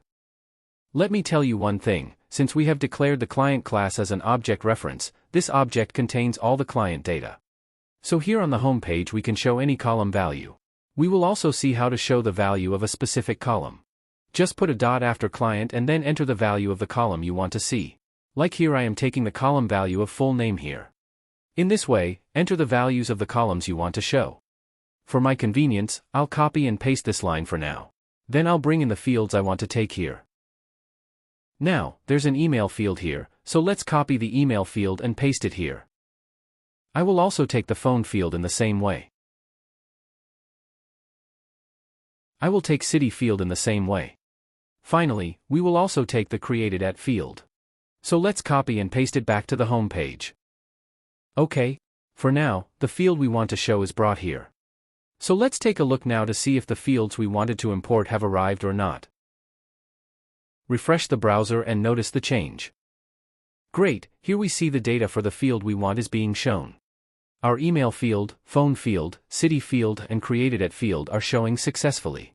Great. Well, we also have an auto-generated ID field in this client table, let's show that too. But it's not mandatory. Refresh the browser and check for updates. You see, our ID field is also here. This way, if we want to see more fields here, we can show them too. Now let's add some beauty to our list view. We will use Bootstrap to give it a professional look. We go to the Docs link and then to the Table link under the Content menu. We will use this code base. Let's copy this code. We don't need this div tag, let's remove it. And paste the code we copied here. Here we will just put one tr tag, so remove the other two tr tags and everything inside it. So let's take a look at the output for now, to see if everything is going well or not. Yes, our table is showing. Now let's try to show the data from our client table here. First, change the table headers with the columns we want to show. Finally, two headers are required for created at and ID. So let's copy the last two lines and paste them here. Now give the title created at here. Now write the ID on the last line. Our values will be inside the tbody tag. We need to do a little work here. Since we want the client data to only apply to users who are already logged in, that's why we need to put this entire code block after is authenticated. So paste that code block here. Here, write the title for the table using the h1 tag. Let's move our defined fields inside the tr tag. Paste it here. Remove the tr tag from here and replace it with the break tag. Now we need to enclose each field in a td tag because each of them will be represented as a column and will be aligned with the header of this table. Let's copy and paste the td tag for each field. This copy-paste saves a lot of time, right? I actually think so. Now let's take a look at what our final output looks like. Refresh the browser and then see the change. Great. Our table looks much cleaner now than before, right? So now we have our table list view. Now let's try to give it a more professional look and feel.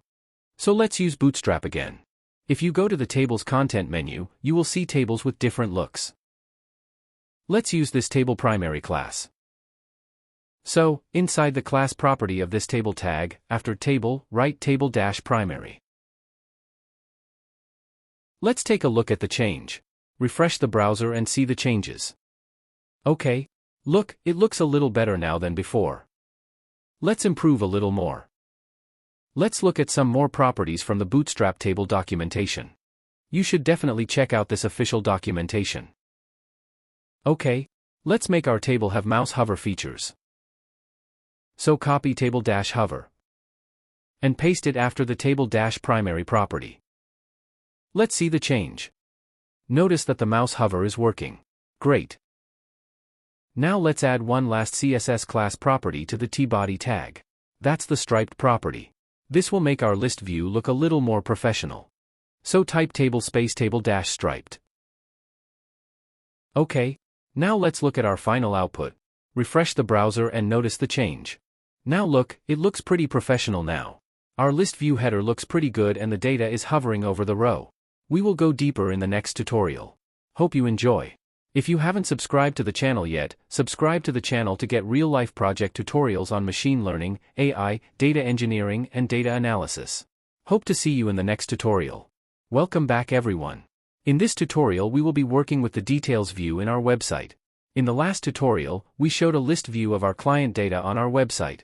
In this tutorial, we will display the details of a specific client from that list view. So in the last tutorial we worked on this list view. Now we will see how to click on a specific data from this list view and see the details info of the clicked client. You all have already understood that for a new page we have to do three things. First we have to define the URL, then define a function in the views file and finally create an HTML page, right? So now I'm going to define a URL for our details view page. For my convenience, I'm copying the previous URL statement. So here, let's change the register text to client. And then to pass an integer value inside angle brackets with a / right int::pk. Here pk stands for primary key. Now similarly write client for views. And finally, write name equals client. So, the URL statement we wrote here will actually represent something like localhost:8000. Then, /client/id. Here id is basically the client primary key. So this is exactly how the URL will be called in the browser. Now let's define a function called client in the views.py file. So let's create a function called client. Okay, type def client. Now, as usual, pass the request parameters in parentheses along with the primary key pk. We need to pass this primary key because we will retrieve the details info of a specific client. If you go to your URLs file, you will see that I have passed pk as an integer value here. So since we will only show client details to users who are already logged in, that's why, we will use an if statement to check the user's login authentication status. So type if request.user.is_authenticated. If it is an authenticated user, we will show that user the data of a specific client on our details page. If you want to implement this kind of logic, it's a good idea to get into the habit of writing some comments. I encourage everyone to write comments. These comments are very useful when projects become very large and complex and many developers are involved. Now let's declare a variable called client_record. And assign a specific client ID from the client object. Here, by ID we mean the client's primary key. Notice here that we have defined object.get in our client function. And I defined object.all inside the home function. So this object.all basically retrieves all the client data from the database as objects. And here object.get is basically retrieving data from a specific client. If we take a look at the file that was created during the migration, the matter will become more clear. Here you see the ID field defined as the primary key. Now I hope the matter is completely clear to all of you. Now let's take the authenticated user to the client details page using the return render statement. Here I am declaring a page named client.html to display client details which I will create inside the template folder. Then, inside the curly brackets, we will pass our client record variable, which is carrying the full details of a specific client. So far we've been working with the if statement. Now we need an else statement because if the user isn't authenticated, we need to redirect to the home page. Right? First, let's show a message to those who are not authenticated users. So type message.success, then inside the parentheses write request, then write a message with a comma. In this case, I am writing a message with, "You have to log in." Now, as I said before, I will redirect the home page to the unauthenticated user. Now let's create an HTML page in the template folder called client.html. We will show the client's detailed info on this page. So before that, let's copy the extend tag and block content tag from the home page and paste it on the client page. Don't forget to end the block. Let's write client info with the h1 tag and check whether everything we did is working properly or not. So let's type client in the address bar of the web browser after port 8000 followed by a slash and then enter a client ID followed by a slash again. In this case, I am putting 1 as the client ID. Great. Our desired page is showing now. Now let's log out and check again and see if our else statement is working properly or not. We again type client/1 after port 8000 in the browser's address bar and then hit enter. Look, the message we gave in the else statement is showing. Great. So our logic is working properly. I logged in again and typed client/1 in the address bar in the same way and hit enter. Okay, perfect. Everything is working fine so far. Now let's move forward. Let's find a way to show the client details according to our plan. We will now use the variable we declared in the views file called client record. Just put the client record variable in the client page with the Django tag. Let's check if we are getting the desired output. Wow! Our desired output is showing. Great! Notice here that the client ID is 1 in the browser's address bar. Now if we change the client ID to 2, we will see another output. Look, John's details are now showing. Great. Let's work on some more details. Let's go to the URLs file first. As you already know, we are passing the ID of a client to get its details. So, in the client list that we are showing on our home page, we need to use a clickable link so that the user can click on that link to see the details of a specific client from the client list and see the client details on the client page. So in this case I will make the name field clickable, so I am using the ahref tag here. Similarly, you can make any other field clickable if you want. As you can see here, from this client list, we want to click on a specific name to view the details of that client. This is our plan for now. Let's add a hashtag to the href tag and check if our name field is clickable or not. Refresh the web browser and notice the change. Notice that the name field now shows an underline, so it has now become a clickable link. A URL is showing with a hashtag in the bottom left corner of the window. Now let's replace the hashtag with the Django tag and define our URL inside it. So inside the Django tag, type URL, then inside the quotation marks with a space, type client, as we defined in the urls.py file. I also passed the client ID in the urls.py file, so I am passing the client ID here as well.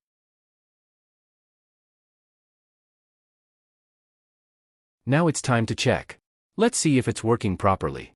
Refresh the browser, then click on a client's name. Great. It's working perfectly. Look, Tanvir's details are showing here. Now let's see if John's details show or not. Now I'll click on John's name. Great. Here we are also seeing John's details. Notice here that the client's default data is being shown as we defined it in the model class. Now let's display the data as per our needs.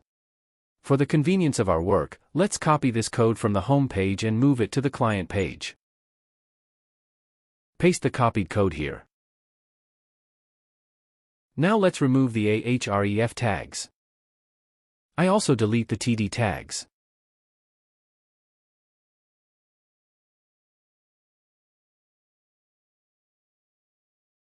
It would be good to do line alignment.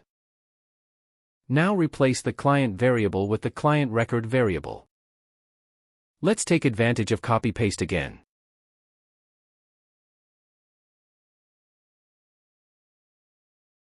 We don't need to put the client record tag here, so remove it. I hope you understand where the client record variable comes from. We declared it here inside the client function in the views file. Now let's check what data is shown on our website regarding client details. First, refresh the browser, then click on the name of the client whose details we want to see. Great, the data is showing. Now let's format the data a little so that it's easier for us to see. Just add a break tag after each field. Let's take advantage of copy-paste again. Actually, this copy-paste thing is very useful. Now let's check again to see what our final output looks like. Just refresh your web browser and see the change. Great. Now it looks much cleaner than before. Right? Okay. That's it for now. We'll go deeper in the next tutorial. If you haven't subscribed to the channel yet, please subscribe. Because more real-life project tutorials on machine learning, AI, deep learning, data analysis, and data engineering are coming very soon. Thank you for now, see you in our next tutorial. Welcome back everyone. We will implement Bootstrap cards in this tutorial, which will help give a professional look to the client details view. In the last tutorial, we saw how to retrieve the details info of a specific client from the list view of clients. We will now implement Bootstrap cards in the client's details info. So let's take a look at the card components from the official Bootstrap documentation. The card link should be inside the components menu. Yes, look, here is the card link. So let's see what card components are available and which card would be right for us to implement. You see, there are many types of card components here. It seems we've found a card that suits our needs. We can use this card component, but you can use any other card if you want. So let's copy this code base. For now, let's paste the copied code here. Now let's check if the card is showing up in our project or not. Reload the web browser and see the changes. Yes, you see our card component is showing. So let's arrange to represent our client's data inside this card. I think the client's full name should be shown in the card header. So copy and replace it with featured. Now let's pass the email field data to the card title. So let's copy it again and replace it with the special title treatment title in the card title. Now enter the remaining field data inside the card text section. So let's use copy-paste again. Let's delete all this text and paste the phone field here. I will bring in the remaining fields one by one with break tags. Copy both the city and created at fields. Paste these two copied fields here after the break tag. Now let's take a look at the output. Reload the web browser and notice the change. Look, our client's data is now showing on the card. Great. Let's delete this code. We don't need it anymore. Now let's look at the output again. You'll see that it's much clearer than before. Reload the browser and look at the output. Look, as I said, it looks pretty clear now. Let's do a random check. Just click to see the details of a randomly selected client from the list view, and here I am seeing the details info of that client. It is a good practice to have a habit of doing random checks like this. Although this is a fairly small project, it is a good idea to do random checks during development for large and complex projects. Not many developers do such checks, but it is good to do it. Now let's introduce a back button so that user can click on that back button to go to the home page. So to do that, use the Django tag inside the href tag and give the URL of the home page. Inside the Django tag, type URL, then inside the quotes, type home. Okay. Now let's see what our final output looks like. Reload the browser first, then click on a client from this list to view its details. Then click the back button. Try doing the same thing randomly. This is also part of checking. Actually, I give priority to this type of checking. Because if there is a very small problem and you ignore it, it becomes a big headache later. Because most of the time, I see that many people ignore very small problems thinking that they will fix them later and forget as usual, and when the development becomes quite big and complex, then those small problems come to the fore in a big way. So that's it for today. Our next tutorial is going to be more interesting. If you haven't subscribed to the channel yet, please subscribe. Because more real-life project tutorials on machine learning, AI, deep learning, data analysis, and data engineering are coming very soon. Thank you for now, see you in our next tutorial. Welcome back everyone. At this stage, let's learn how to delete data. This is actually going to be a pretty easy task. In the last tutorial, we looked at retrieving the details data of a specific client from a list of clients. So now we will place a delete button next to the go back button to delete this client's data. So let's get started. We have already learned that implementing a new feature usually involves 3 steps: adding a URL, creating a function in the views file, and finally creating an HTML page. But we don't need any additional HTML files for this delete feature. So for the convenience of work here, I have copied the URL line above and pasted it below. Now change the text as we need. In this case, I changed the text client to client_delete. And I'm changing the rest of the text in the same way. Here you have to pass the client ID just like in the above URL. Now let's declare a function called client_delete in the views.py file. As usual, pass the request and primary key as in the previous function. Now the first thing we need to do is check user authentication. We will only allow authenticated users to delete. So let's copy this if statement and paste it here. Now let's define a variable and name it deleteRecord, where we will retrieve the ID of a specific client. And we will assign that client ID to this deleteRecord variable. So type client.objects.get, then inside the parentheses write ID equals pk. You shouldn't have any problem understanding this because I explained it in the previous tutorial. To delete the retrieved client, the delete method needs to be called.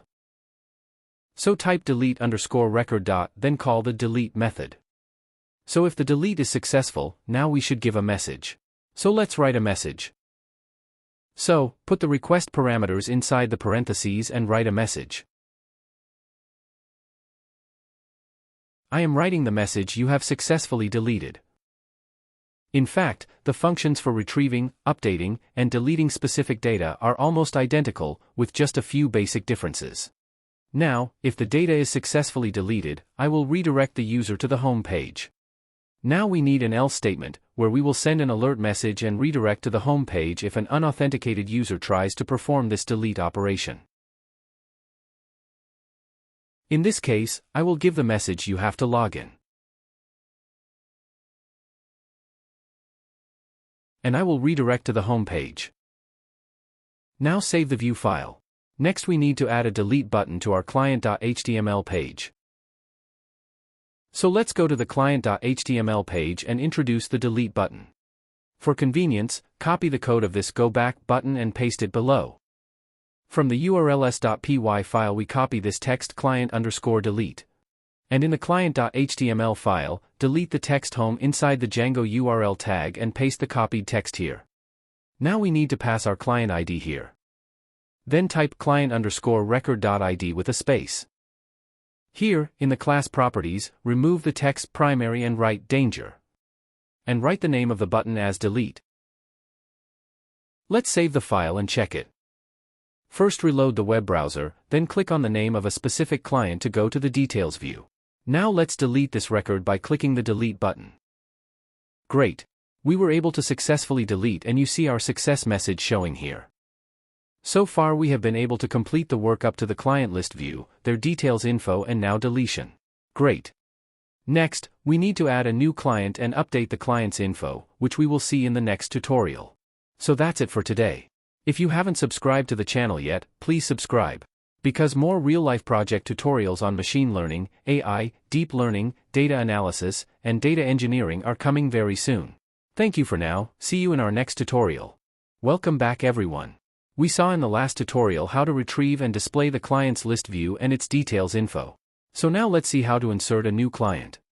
Here you see the client's detail info from the client list view and now the delete feature. So let's start working on the feature of adding a new client. So first let's go to the urls.py file and declare a new URL path to add a new client.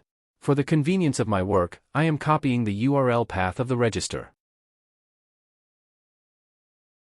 And I'm pasting it at the very end. Now I'm replacing the text register here with add_client. As usual, after views. Write add_client. And also assign add_client as the name. Now let's go to the views.py file and create a function called add_client. And as usual, put the request parameter inside the parentheses. Now we need a return statement where we need to define an HTML page to add a new client. And here change the text home.html to add_client.html. And for now, leave the curly brackets blank. Later we will pass our client add form inside these curly brackets.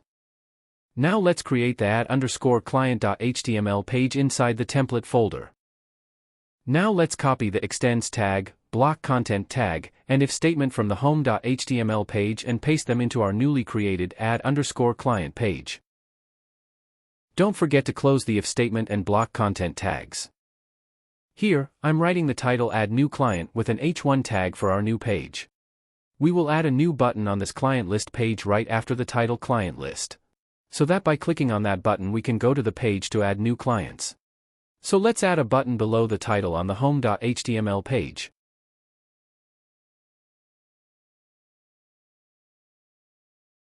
Using a break tag, write the code for the button on the line just below it. I'm actually copying the code for the delete button and pasting it here. Now let's change the class property and write primary. Now change the text delete to add new. Now let's update the URL link. First, we will remove the client ID parameter because we will not be passing any existing client ID to this URL. Because here you see we are not passing any ID in this URLs file. And remove this delete client text. And paste the add_client copied from the URLs file. Now let's check if our new button is showing or not. Reload the browser and see the change. Here you see the add new button. I'll put the button inside the p tag because it will look a little cleaner. Let's check again and notice the change. Now look, it looks a little better now. Actually, it's not such a big deal. Let's click on the add new button and see if we can go to the new page. Wow, we were able to successfully access the new page. Now since we need to develop a form to add new clients, like the registration form, it also needs to use the post method and the Django CSRF token tag. Here I am copying the form post and Django CSRF token tags from the registration page. Actually, the copy-paste feature saves a lot of time. So let's paste the code we copied just after the h1 tag on the add client page. Here, inside the action, use the URL Django tag to write the property named addClient that we defined in the urls.py file.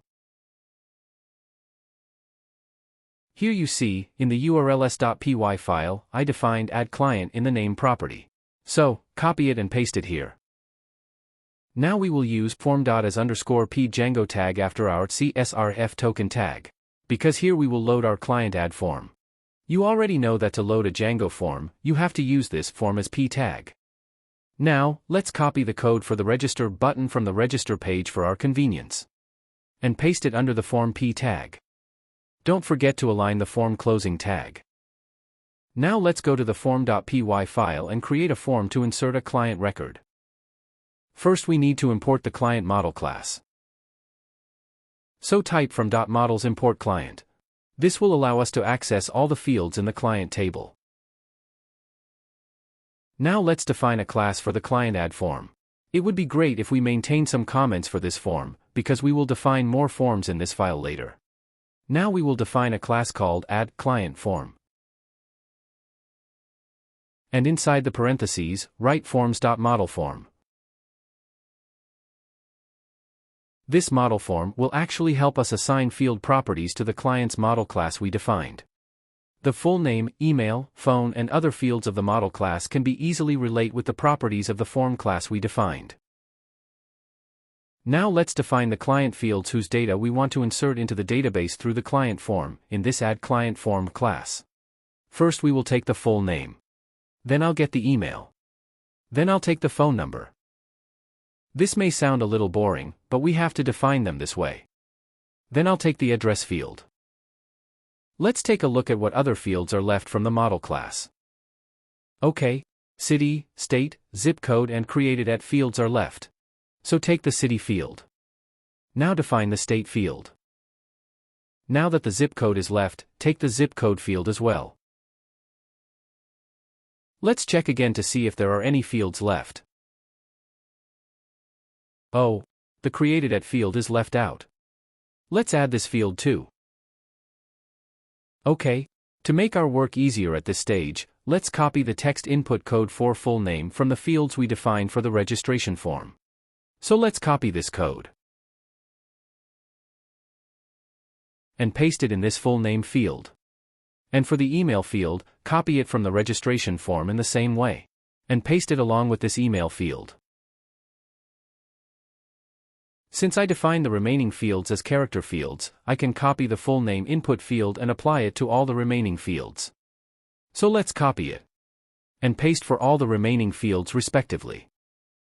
Just take a look here, change the title that is in the placeholder here and write the placeholder title for your respective field. So here I'm writing the placeholder title phone for the phone field.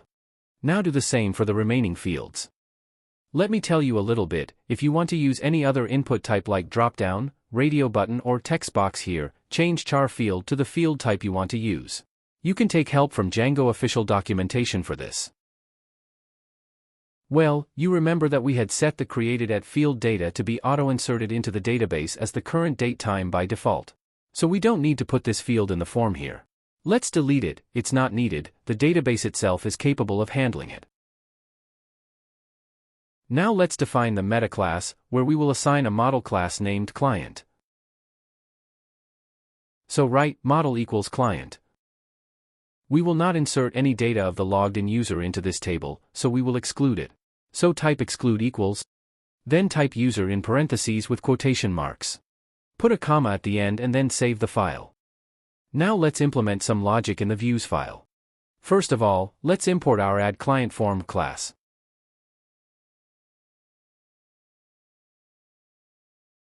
Now inside the addClient function, let's declare an object called form. Assign the just imported addClientForm class as an object reference. And inside the parentheses we pass the request and post methods, just like we did during registration. The difference with registration is that here you have to use the OR function and give none, because it will help to check if a user wants to insert data by leaving the form blank. Now we need to check whether the user is authenticated or not. So for that, we copied the if condition from our function above and pasted it here. I'll write the logic for the if condition later, let's complete the logic for the else condition first.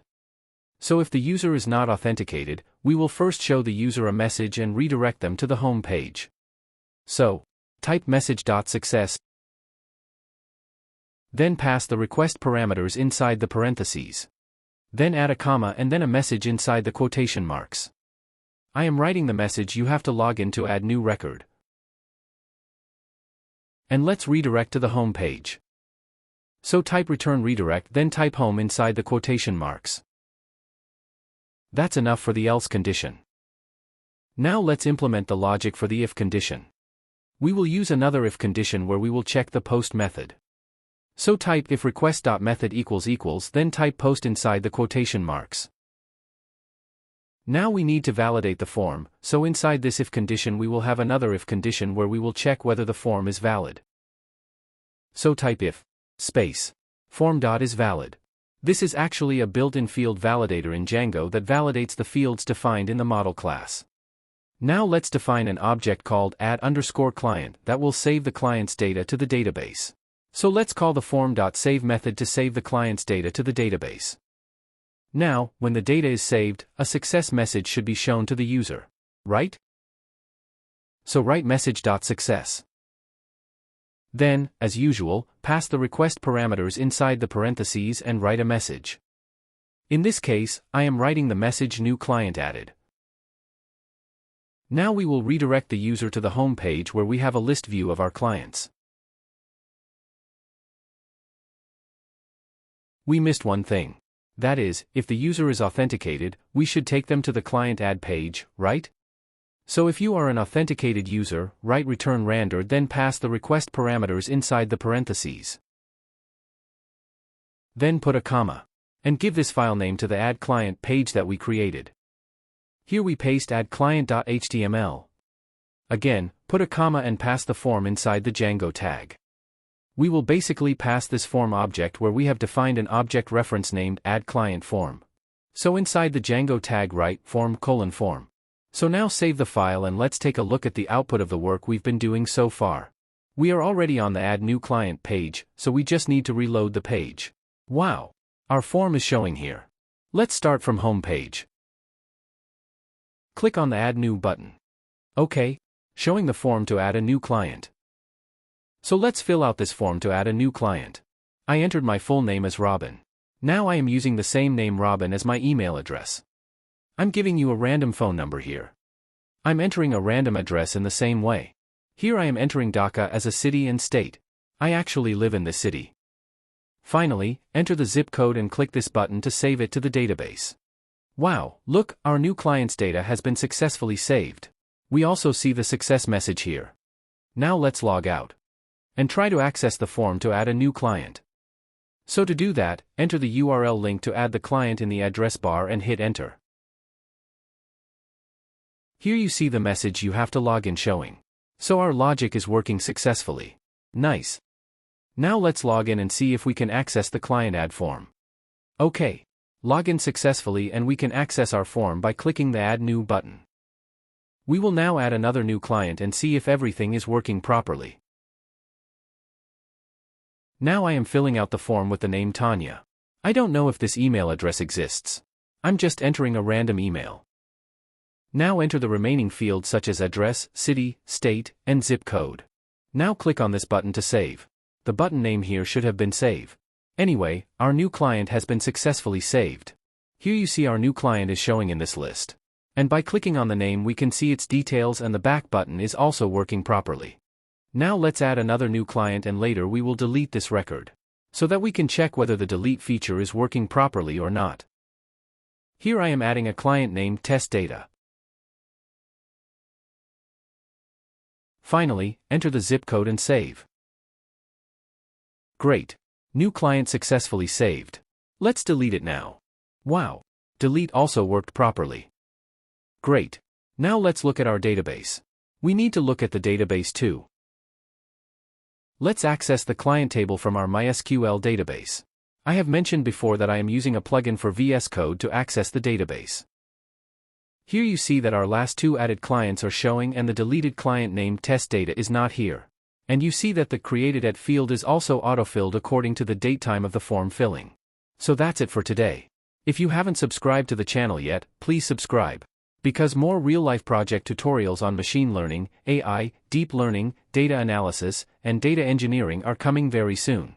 Thank you for now, see you in our next tutorial. Welcome back everyone. At this stage we will update the client's details info. So let's get started. The work we have completed so far is user registration, login logout, list view and its details showing, inserting new records and deleting records. So now all that is left is to update the records. So let's go back to the code editor. As usual, we will start working from the urls.py file. I am copying the URL that I defined to delete and pasting it here on the last line. Okay, let's change the text delete to update. Note here, since I will be updating the record, I need the client ID, so like the delete feature, I am passing the ID for the update as well. So now let's change delete to update for views as well. I also change the name in the same way. Now let's define a function called client_update in the views file. So define client_update and give the request parameters inside parentheses as usual. For convenience, let's copy some code from the delete function. Because there are some things that are similar to updating. I'll explain the reason for this later. I said earlier that we need the client ID to update and the user must be authenticated to update, so I have copied some of the delete code here. I hope the reason for the copy is now clear to all of you. Now, once the user is authenticated, the user needs to be given access to the update page, so here we are redirecting to the client update.html page. Now let's add an else statement, because if the user is not authenticated, we should give the user a message and redirect to the home page. Right? In this case, I am giving the message you have to log in. Then redirect the user to the home page. Now we need to implement some logic if the user is authenticated. We first need to get the ID of the record we want to update. Right? So I'm creating a reference called current_record where we'll get the ID of the selected client. We will do the same thing here as we did to get the ID for deletion. So let's retrieve the client ID in the same way. So type client.objects.get then put ID equals pk inside the parentheses.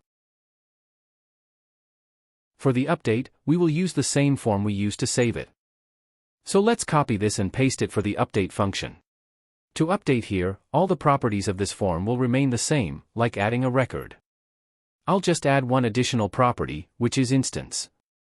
Its main function is that when we update the data of a specific client, it will fill the form with the data of that selected client. So write instance equals current_record. Notice here that like data insert, we have used request.post or none. You already know its functionality, but I'm saying it again, it basically requires that the form is filled or the form will be filled or it is empty. If the form is filled, it will start storing the form data in the database. So, to check the post method like client add, we need an if statement. That's why I pasted this if statement here. Now we need another if statement to validate the form. So, type if space form dot is underscore valid. Now let's create an object reference called update underscore client and call the save method. So type form.save. After the save is successful, let's show a message to the user. In this case I am giving a message like client info updated. So type client info updated with the request inside the parentheses. Now let's redirect the user to the home page. So inside the parentheses write return redirect and inside the quotation marks write home. Now pass the form as a parameter in the return render statement, like add client. So let's copy this form from the add client function. And paste it here. Now let's create an HTML file called client understanding update in the template folder.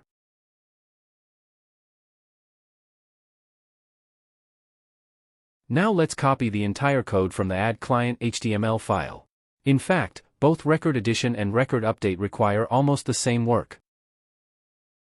We don't need the action property here, so let's delete it. Like this record add, we will also use the form.as_p Django tag to update the record. Let's change the button text from save to update. Now we have one more task left, that is, since we want to update from the client details page, let's add a button for update on the details page. I am copying the code of the delete button here because like delete, you also need to pass the client ID for updating. You already know this, right?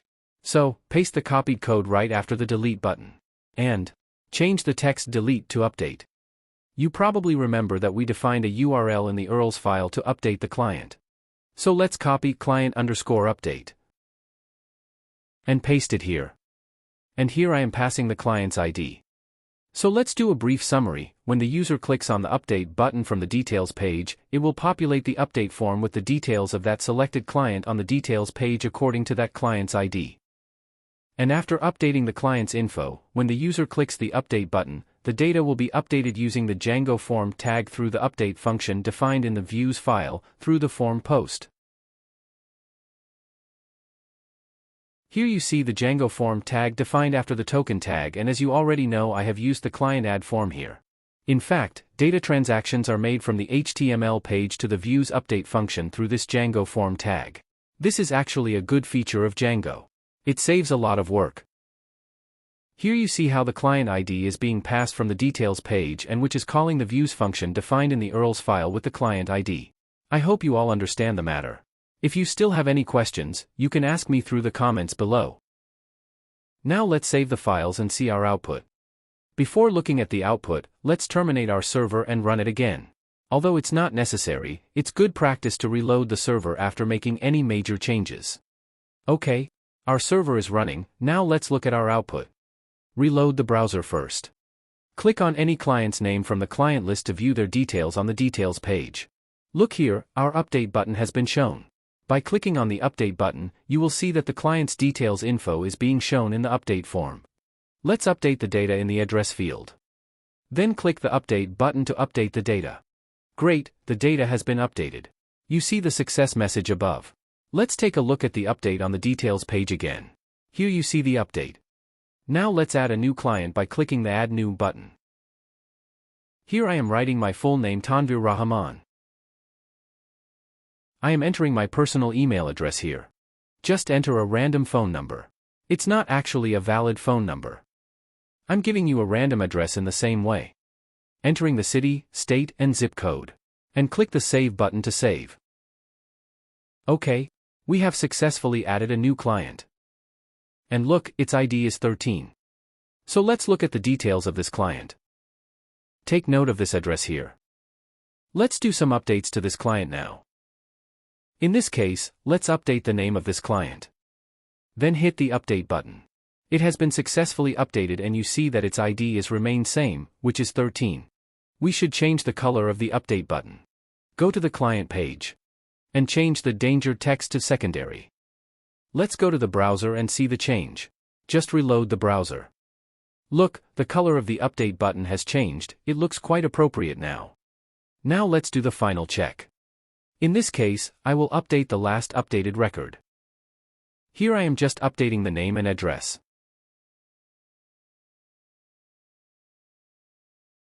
Click Update button to update. Okay, I see the client for ID 13 has been updated. Okay, now let's check the authentication. To do that, just copy this link. And now I'm logging out.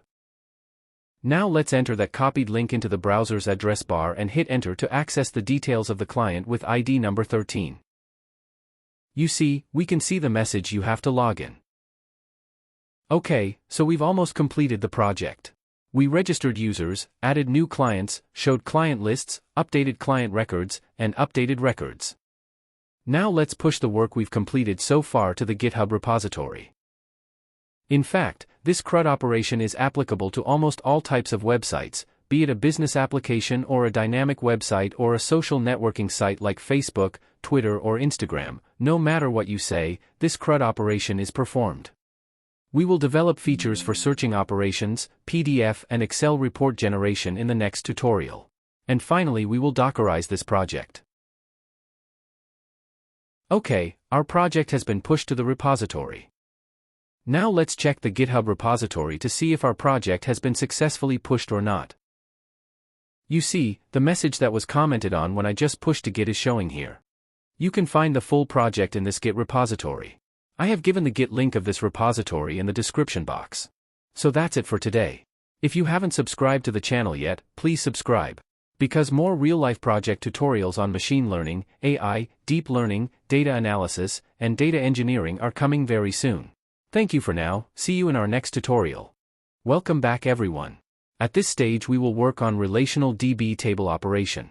The work we have completed so far is user registration, login logout, list view and its details showing, inserting new records, updating record and deleting records. So now we're going to do a little complex operation. So let's get started.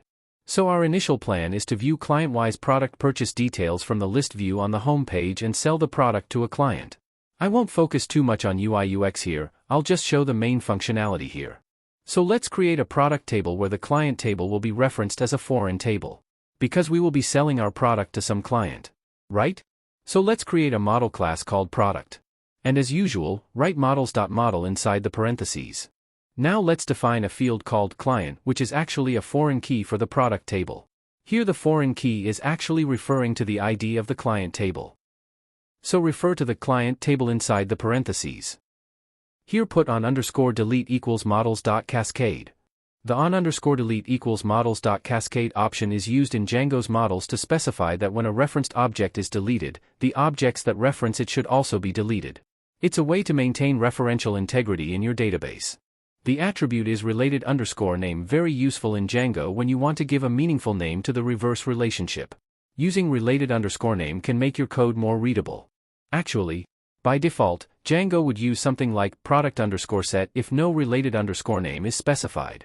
Instead of accessing the related products from a client object using client.product_set.all, you can use client.products.all, which is much clearer and easier to understand. I will share more details on this topic later in this tutorial. Now let's define a character field called product name. Its max length will be 100. You can give a length value larger than this if you want. Now let's define a decimal field called price. Our goal is to sell each product to each client at different prices. Here I will give the maximum digit as 10, you can give a larger number if you need. And I will give the decimal place value too. I think this is the standard format. And finally we will define a date field. Here I have chosen datetime field as the field type, where I will set auto now add equals true so that the current date and time are automatically set when storing new data. Now let's define the string function as usual. There is no need to explain anything new about it because you all already know it and what I have discussed in the previous tutorial.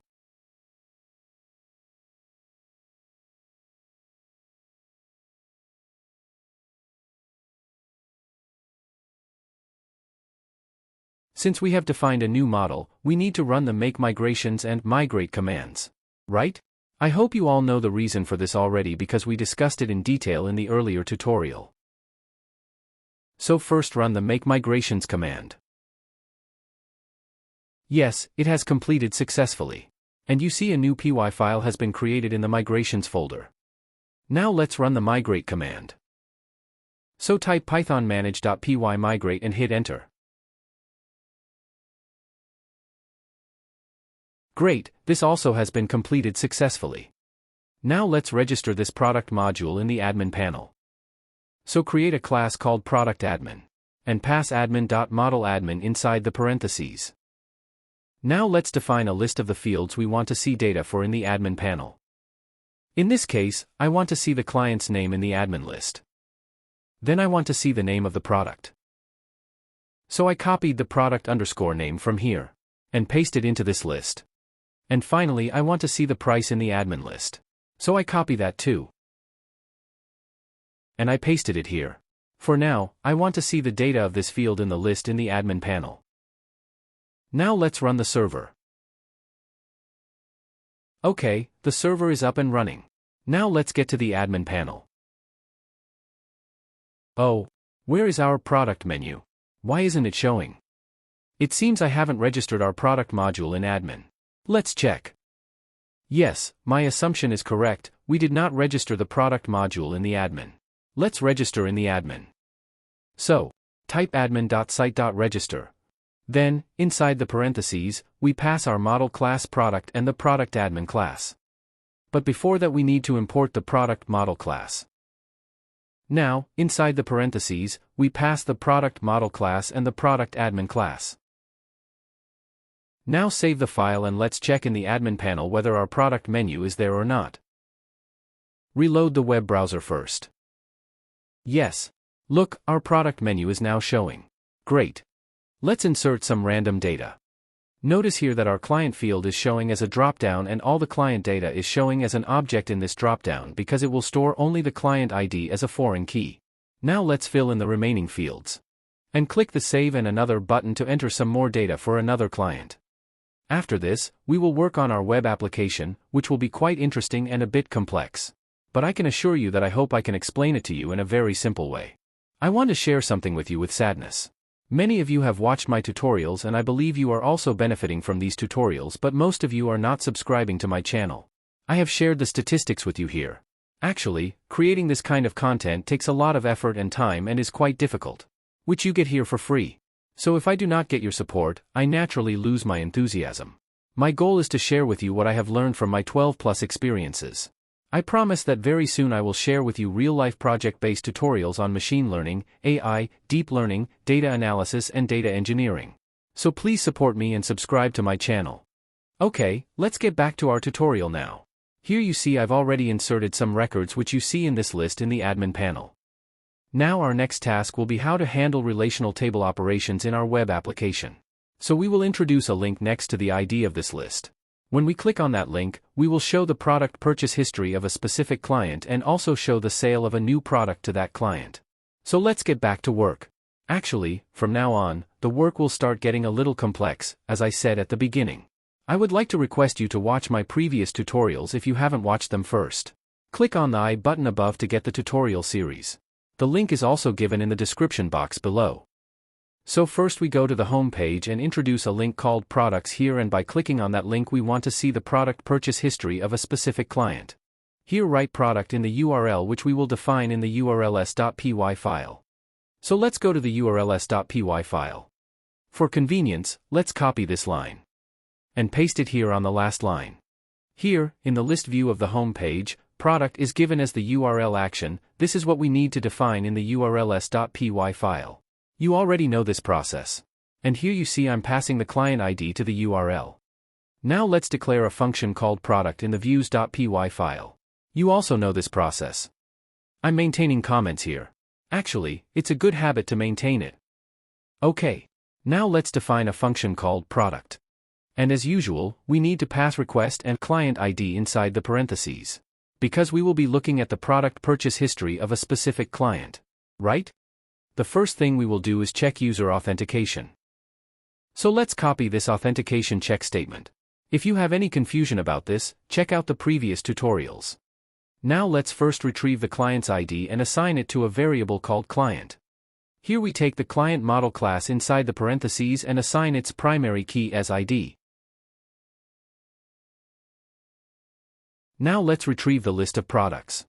So here I declared a variable called products. We will fetch the product list according to the client's ID. So to get the product list according to the client, type client.product. Let me clarify something that I mentioned at the beginning of this tutorial. Here in the model class I gave related name equals product. So through this we can easily retrieve the client's ID. That's why we can write client.product.all here. Otherwise we would have to write client.product_set.all, which is not entirely understandable. I was also talking about this earlier in this tutorial when creating the model class. Now we will give a return render statement where we will call the product.html page with the request parameter and pass the client and products variables.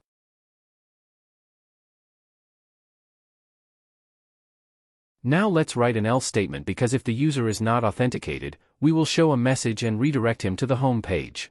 In this case, I want to give the message you have to log in first. And redirect to home page. Now let's create the products.html page in the template folder. My initial goal is to just show the product purchase history of a specific client. Here I am copying common codes from another HTML page. These codes are actually used in more or less all pages. This is the main reason for copying. Here, first I change the text of the h1 tag to product purchase. Notice here that this code already contains the specified client info. Now what we need to do is to display the products that the client has purchased as a list form. For this, we captured a list of products purchased by a specific client in this views file. So we will show these products in list form using a loop.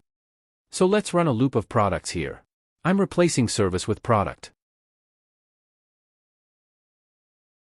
Here I also replace all variables name with product.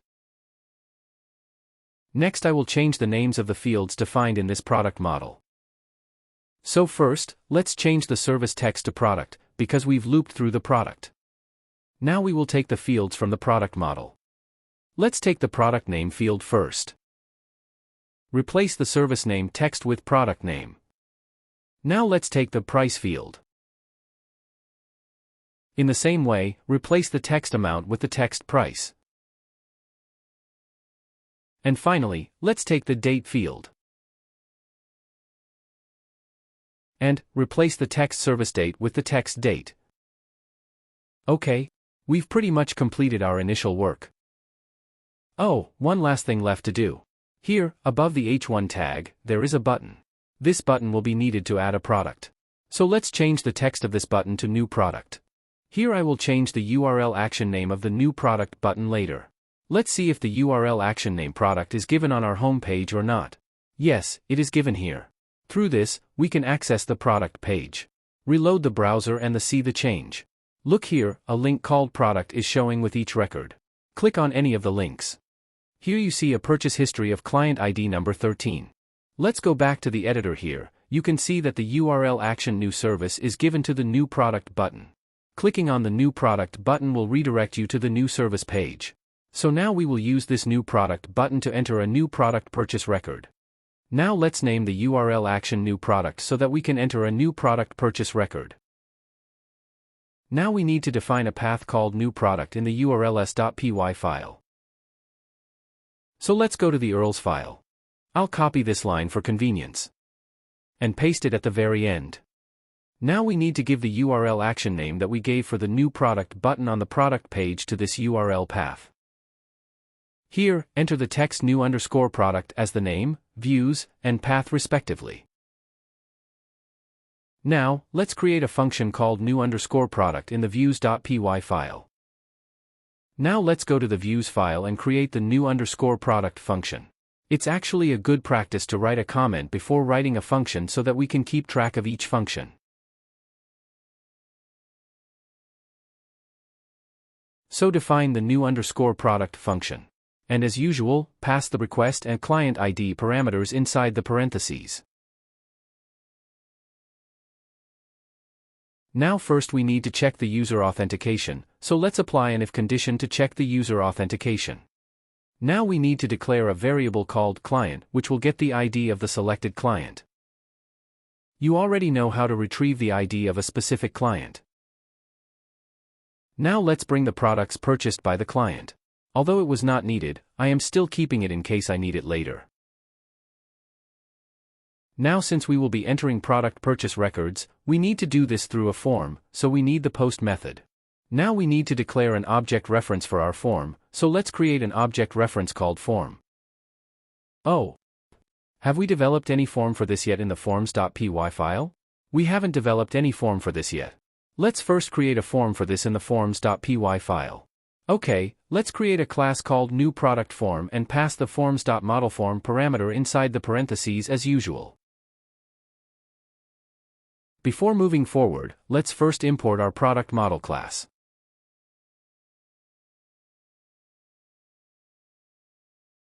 For my convenience, I am copying the above field and its properties, and paste it under the newProductForm class.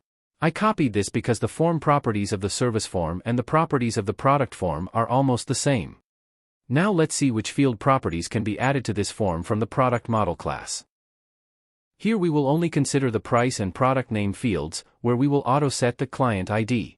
Here I replaced service name with product name, and replace amount with price. Okay, now we need to change the placeholder text. Here I will write enter price in the placeholder. And for the next line, write product name. Now we need to define the meta class. Now assign the model class as usual. Here the model will be the product class. Now define the fields. Here, I want to put the product name field first in the form and then the price field.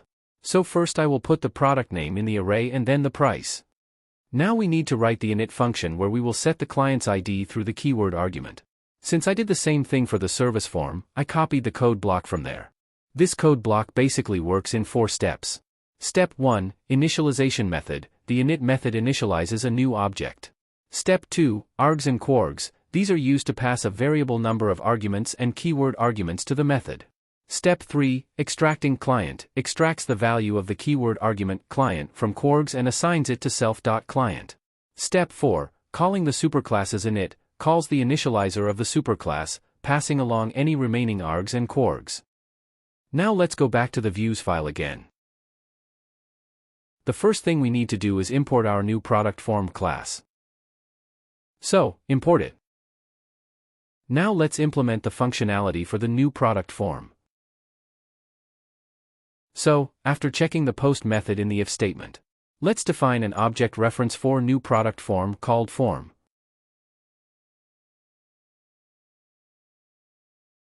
This is where we will get and assign the current client's ID. Now let's check if the form is valid. So write if and as usual write form.isValid as we wrote in the case of other forms. Now if the form is valid, I will declare a variable called product and where I will save the form value, but here I will set the commit to false, which means I will not save the form data to the database right now. Now we are assigning the client ID to the client of this particular product, which means we will setting the ID of our current client for the product table. Now we will finally save the form. Now let's give a message to the user if the save is successful. In this case, I am giving the message product added successfully.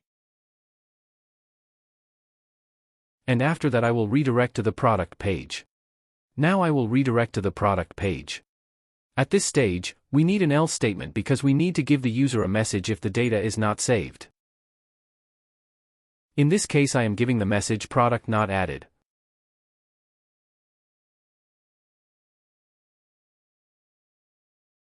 Since the product is not saved in the database, we will initiate the form again by calling the URL action new product.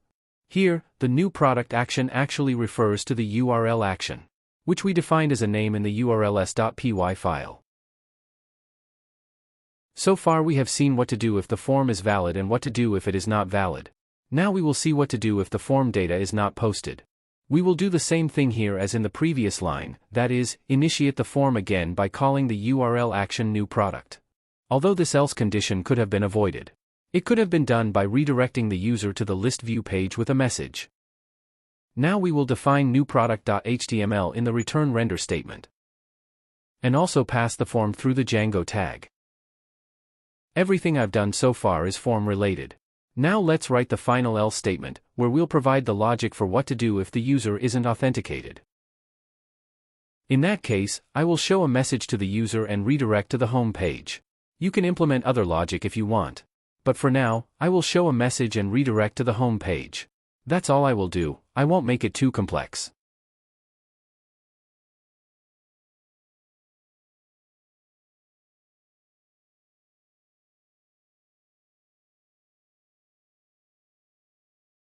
Now let's create a new page called new_product.html. For convenience, I am copying this code from the new service page.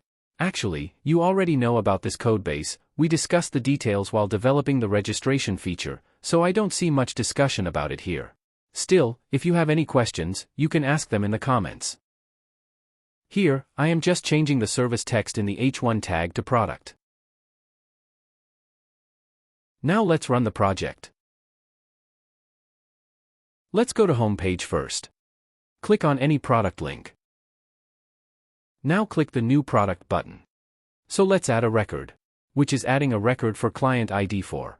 You can see it by looking at the address bar of the browser. Now hit the Update button. Nice.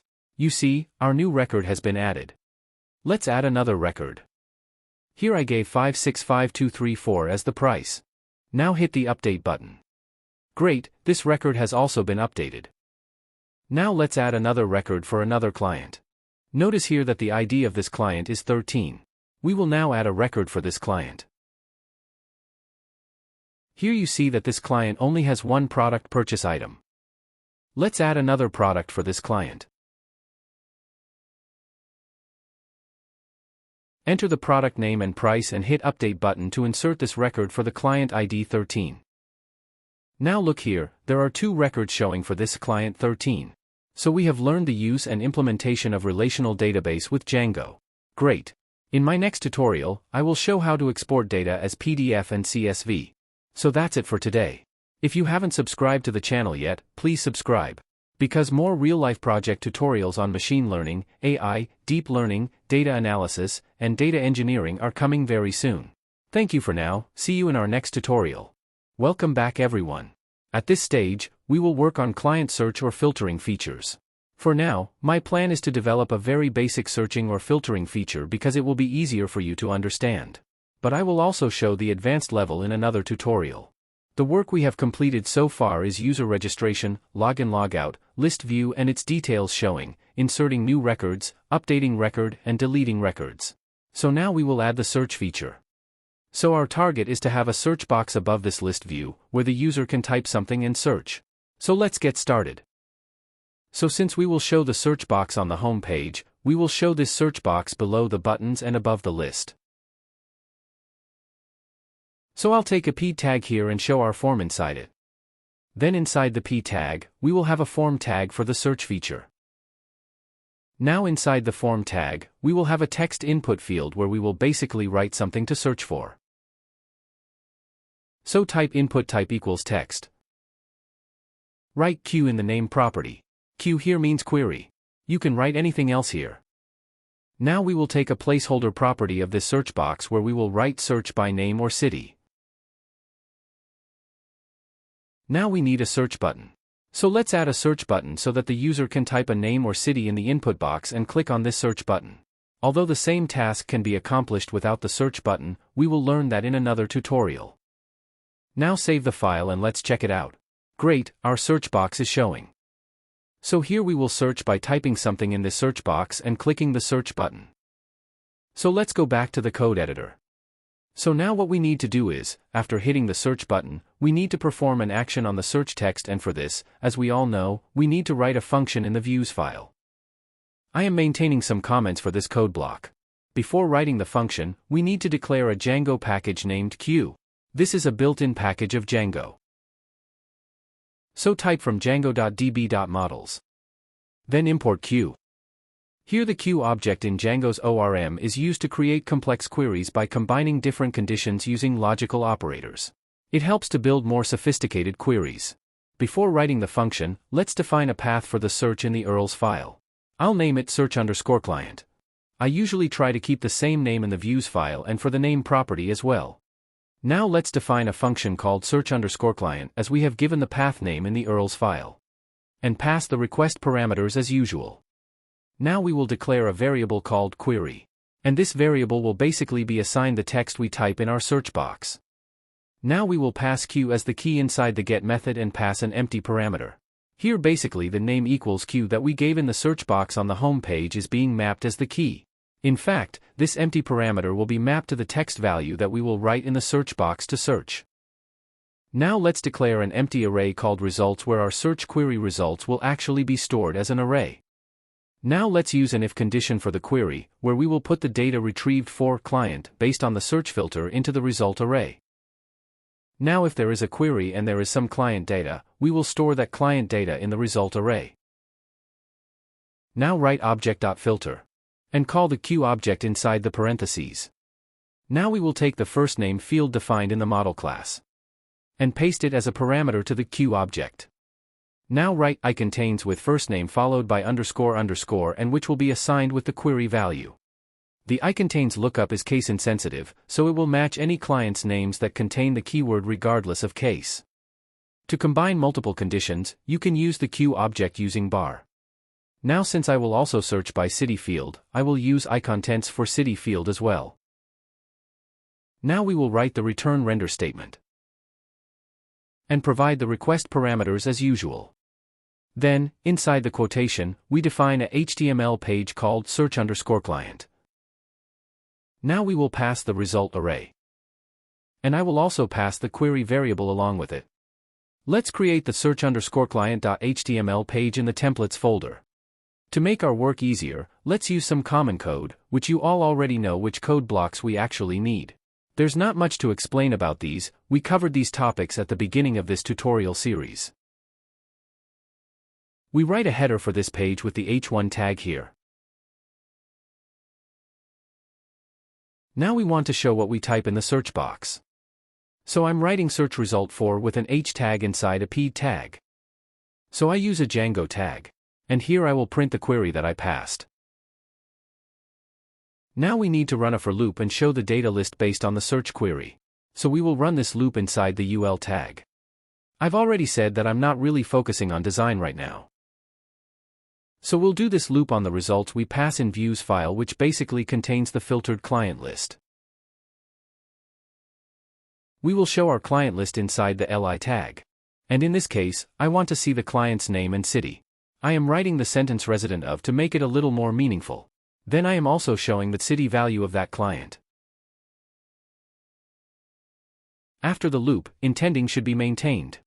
Now we use another Django tag and write empty inside it. This is required if there is no data. So now I'm showing the no result found message here. Don't forget to close the loop. Now we have a small task left on our home page. The form tag we used for search here requires an action. Otherwise, how do we pass the user's search text to the search client function defined in the views file? So here inside the Django tag we need to give the action name defined in the URLs file. Here we gave search_client as the action name in the URLs file. So here we will give that action name. And the method will be get. Okay, save all files. Our search is complete for now. Now it's time to check. Reload the browser first. Now let's type something in the search box. And hit the search button. Oh, what happened? Yes, I figured out the problem. There seems to be a spelling problem with I contains as you see above. Let's fix it. You see, I made a spelling mistake here. This can happen sometimes. Okay, let's write the correct spelling.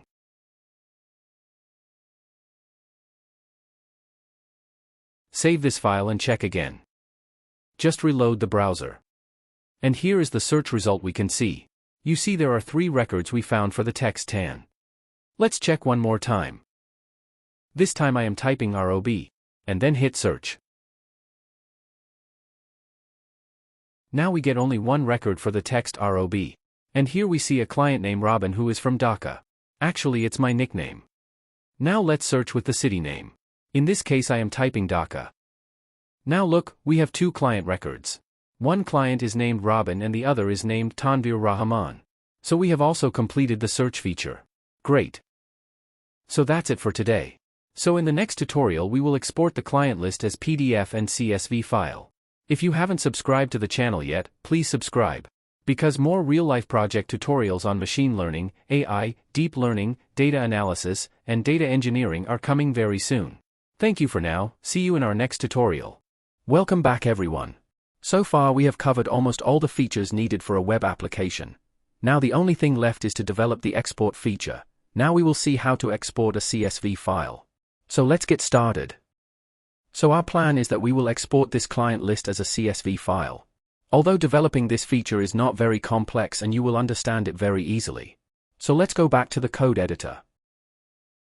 Since the client list is shown on the home page, we should work from the home page first. Right? So let's first create a button. I copied the above code for my convenience. And name the button Export as CSV. So let's take a look and see if the button is showing properly.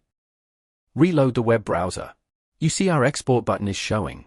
Now we need to work on this button to export this client list as the CSV file. Okay. Let's go back to the code editor. So we will first define a URL action for this export button. So here I am writing export_CSV as the URL action name. So now let's go to the views file and define a function called export_CSV. And as usual, we pass the request parameter. So before we move forward, we need to import two packages. Let's import the packages we need. First we will import the CSV package. So, type import CSV. Now we are going to import HTTP response package. For this, type from django.http then import HTTP response. This is actually Django built-in package library. Now let's go back to the export CSV function and start writing the functionality to export the CSV file. Now inside our export CSV function, let's define an object reference called response. This response will basically act as an object reference for the HTTP response. Now we need to define the content type inside the parentheses.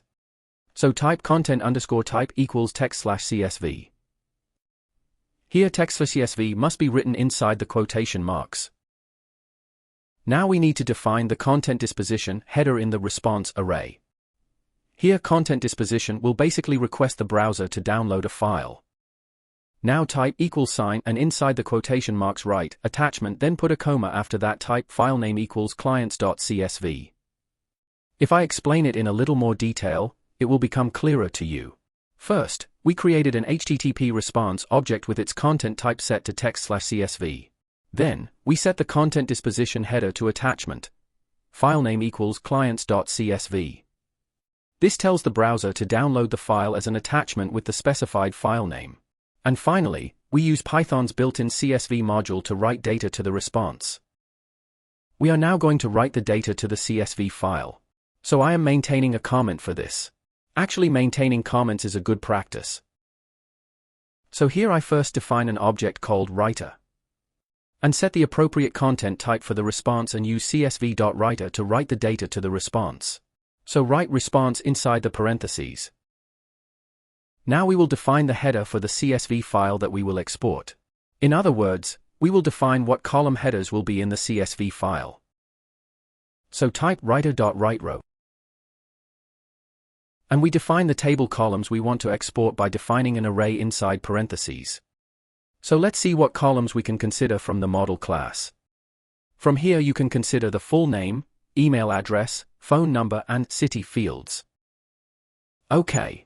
So, first I'm taking full name. Then I take the email address. Next, let's consider the phone number field. And finally, consider the city field. You can also consider other fields if you want. Now we need to fetch the client data according to the fields we considered. So let's create an object reference called client_data, and we will get all the client data and assign it. Now we need to run a for loop on this client data because each client's data needs to be set in a row in the CSV file. So inside the for loop, let's set a row for each client and define the fields that need to be set with the data. So type writer.writeRow and then set the client fields inside the parentheses. It is important to note here that the fields that we considered above as the header of the CSV file must be aligned with the fields. Otherwise, the column header will not match the column data. So I will first take client.fullname and then take client.email and similarly take the rest of the fields. I hope you understand. Now take client.phone. And finally bring the city. So type client.city. OK. Now we need a return statement, where we will return response. So type return response. OK, we're almost done. But we have one more thing to do. That is, we need to define the export_CSV function as the action in the urls.py file. So let's define it. I copied this register path statement for my convenience and pasted on the very last line. Here you see that I have defined this export_CSV action function here in views file. And through the URLs file it will be called from the export as CSV button defined on the home page. So let's go to the URLs file and write the export_CSV action URL in the URLs file. You already know about this. Still, I explained it in case anyone has any confusion. So our work is done, now it's time to test. Here you see our exported CSV file is supposed to be downloaded as client.csv. So let's test now to see if everything is working according to our plan. OK. Let's reload the browser first. Now click the Export as CSV button. Great. Here you see our CSV file has been downloaded as the client.csv file. Now, let's open this CSV file. Wow! We are seeing our client data here. Great, we were able to successfully export the CSV file. So that's it for today. So in the next tutorial we will export the client list as PDF. Stay connected with me because more real-life project tutorials on machine learning, AI, deep learning, data analysis, and data engineering are coming very soon. Thank you for now, see you in our next tutorial. Welcome back everyone. So far we have covered almost all the features needed for a web application. We learned how to export CSV in the last tutorial. Now in this tutorial we will look at exporting PDF. So let's get started. Our initial plan is to have another button called Export as PDF next to the Export as CSV button. And clicking on that button will download a PDF file of this client list. So that's our goal for now. So let's go back to the code editor. So we will use a Python library called ReportLab to export PDF files. This package library is one of the most widely used libraries for exporting PDF files. To install this package library, type pip install ReportLab and hit enter.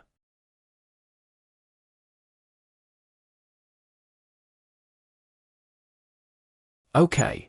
Our library has been installed in our development environment. Now we need to import the Canvas library which is included in the ReportLab package library.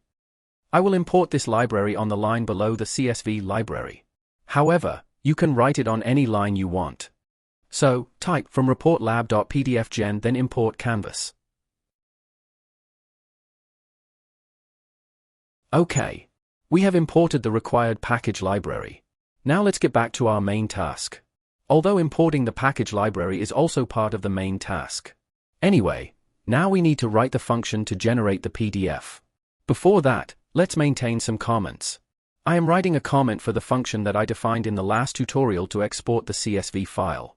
And similarly, I will maintain comments for generating the PDF file as well. So let's define a function called export_PDF. And as usual, we pass the request parameters inside the parentheses. Now, just like I declared the response object for the CSV export, I will declare the response object here as well. Here we just need to change the content type. So let's change the content type to application/PDF.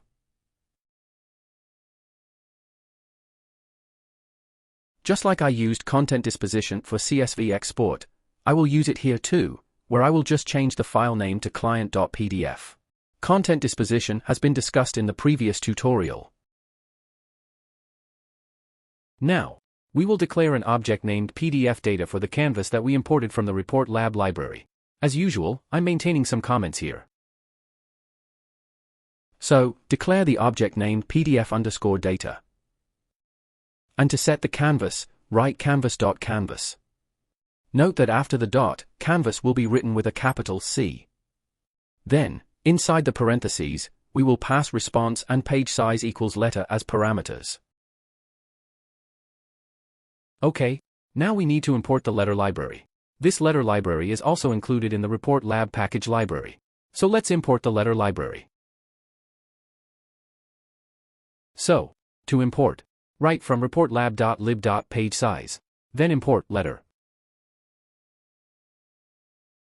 I hope the letter library issue has been resolved now. Yes, now you see it's solved. Now let's define the width and height of our letter. So just type width, height equals letter. This is going to be a little confusing for you, right? Don't worry, I'm explaining it. Actually, in Report Lab, the dimensions of a default letter size page are defined as 612 points by 792 points. Hope you understand now. Now, we are setting the font and font size of the data that will be printed in the PDF file. Here, I am setting the font style here to Helvetica Bold and setting the font size to 12.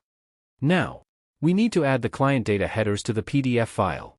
So, let's write the headers. Setting the position of the headers here may seem complex, but I'll explain it simply. Here, the value 50 consider as the x-coordinate, that means horizontal position, and height -100 as the y-coordinate means vertical position. So the writing in the PDF will start from the point we get from these x and y axes. Here our first header text is full name, that will start writing from this point. I copied it 3 times because we need 3 columns. Here the second line is for email. And third one is for phone. Now, let's set the x-coordinate position for the email field to 200. And for the field phone we set 300. This means that this text will start at 300 points of horizontal position. Now let's represent the client data in a table format according to the defined headers. First, let's set the font style and size of the data. In this case I am using the font style Helvetica and setting the font size to 10. Now we will print the client data, but we need to set the y-coordinate or vertical position for the data, which means we need to set the data to start printing from a specific position in the PDF file.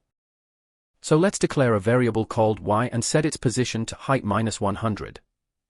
I have already explained about this height. Now let's query all the client data. As you may remember, in the last tutorial, we looped through the client data and set the data for each client row by row, and here we are setting the data for each client in the same way.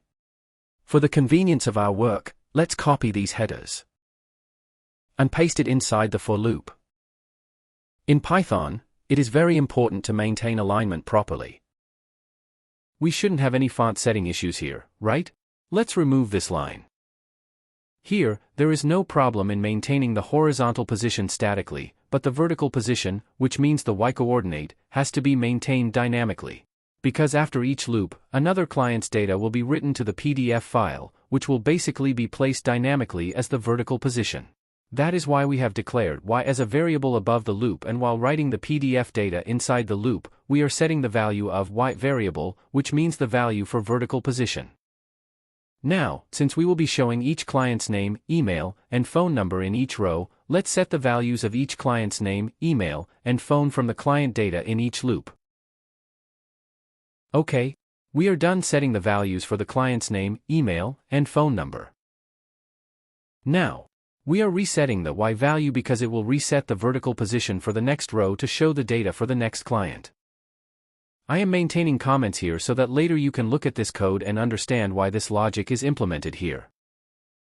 Now, we have to do one important thing, that is, if there is a lot of client data, we may have to add pages to the PDF file, right? So, now we're actually going to check the vertical position. Now, let's implement an if condition and check y less than 50. Here 50 is the vertical position point. So, to summarize, it looks like this. If y is less than 50, a new page is added with PDF data.showPage. And y is reset to height -50. You can adjust the coordinates and content according to your needs. Okay. Now, we will call the save method to save our PDF data.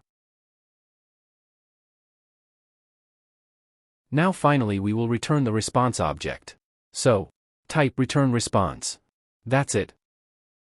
Now let's go to the URLs file and define a path. I will use copy-paste again to facilitate my work. This copy-paste feature is really useful. Anyway, I have copied the path of export CSV here and will replace it with the export PDF function defined in the views file.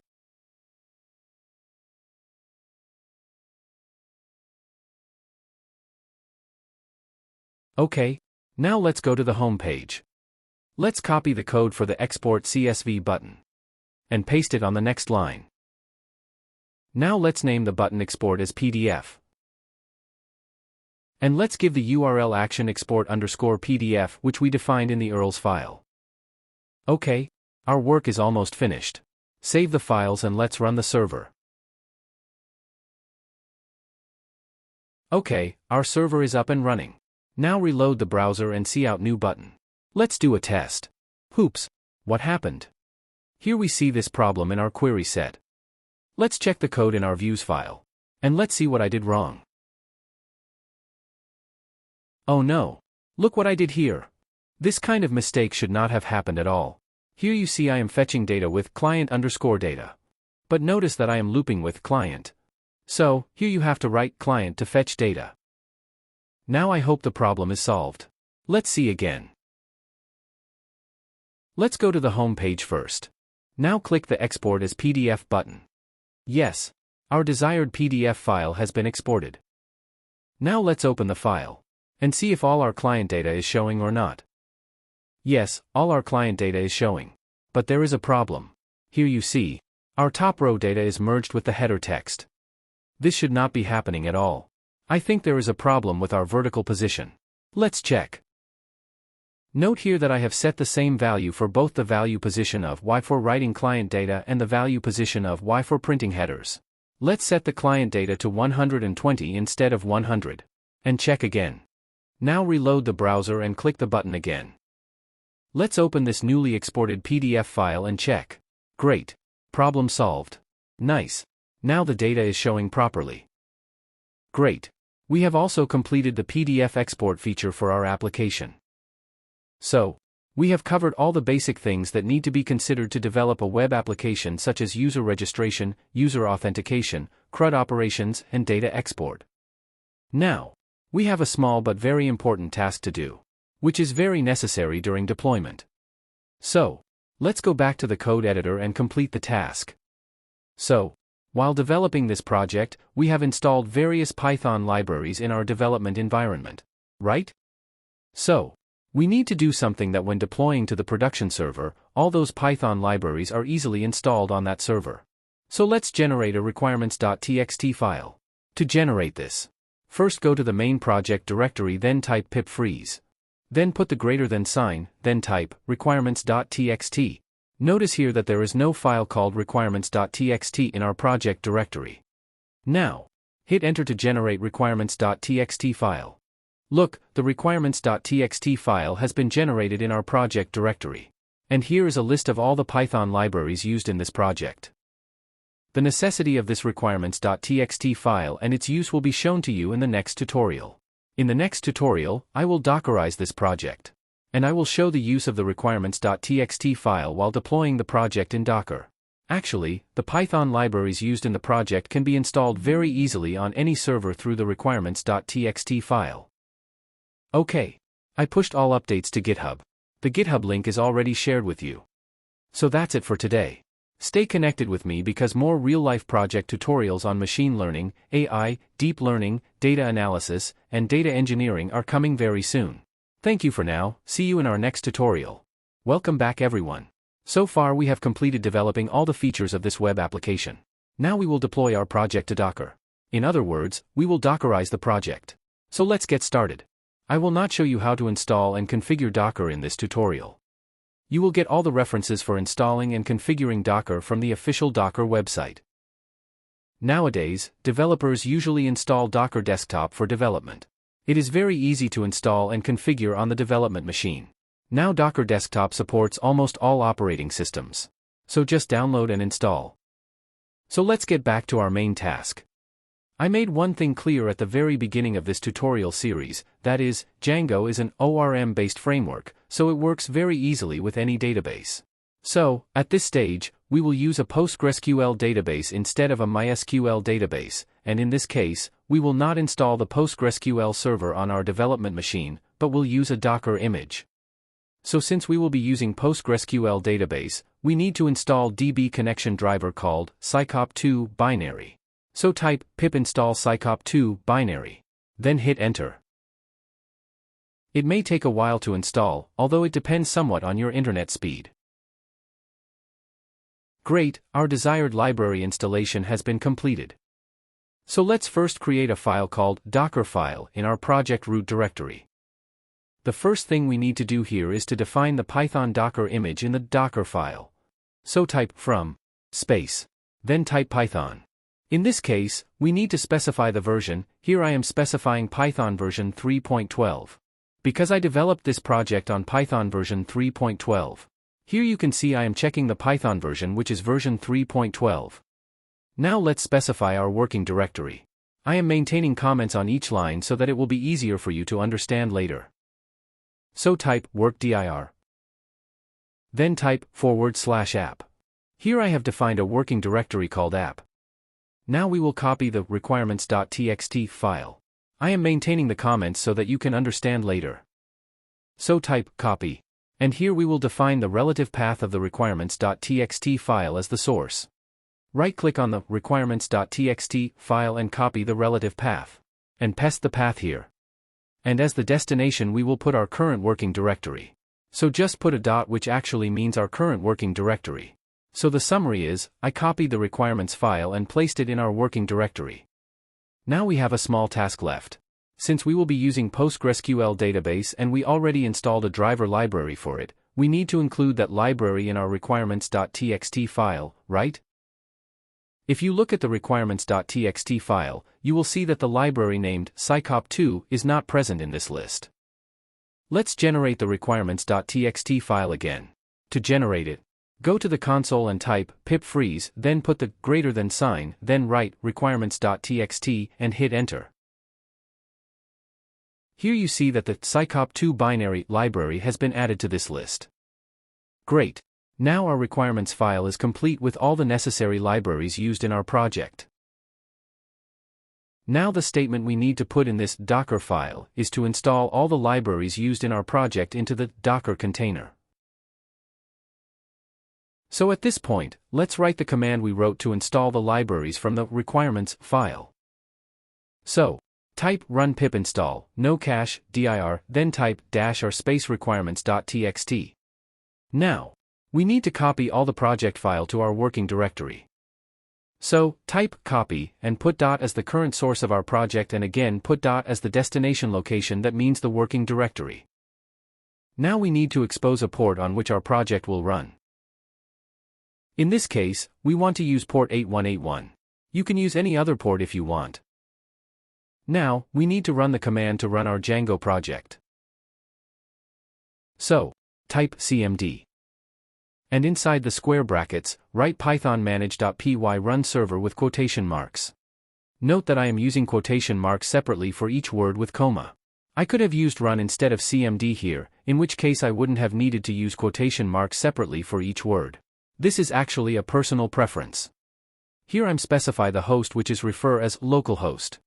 And put the clone and write the port number as 8181. Okay, our Docker file is complete.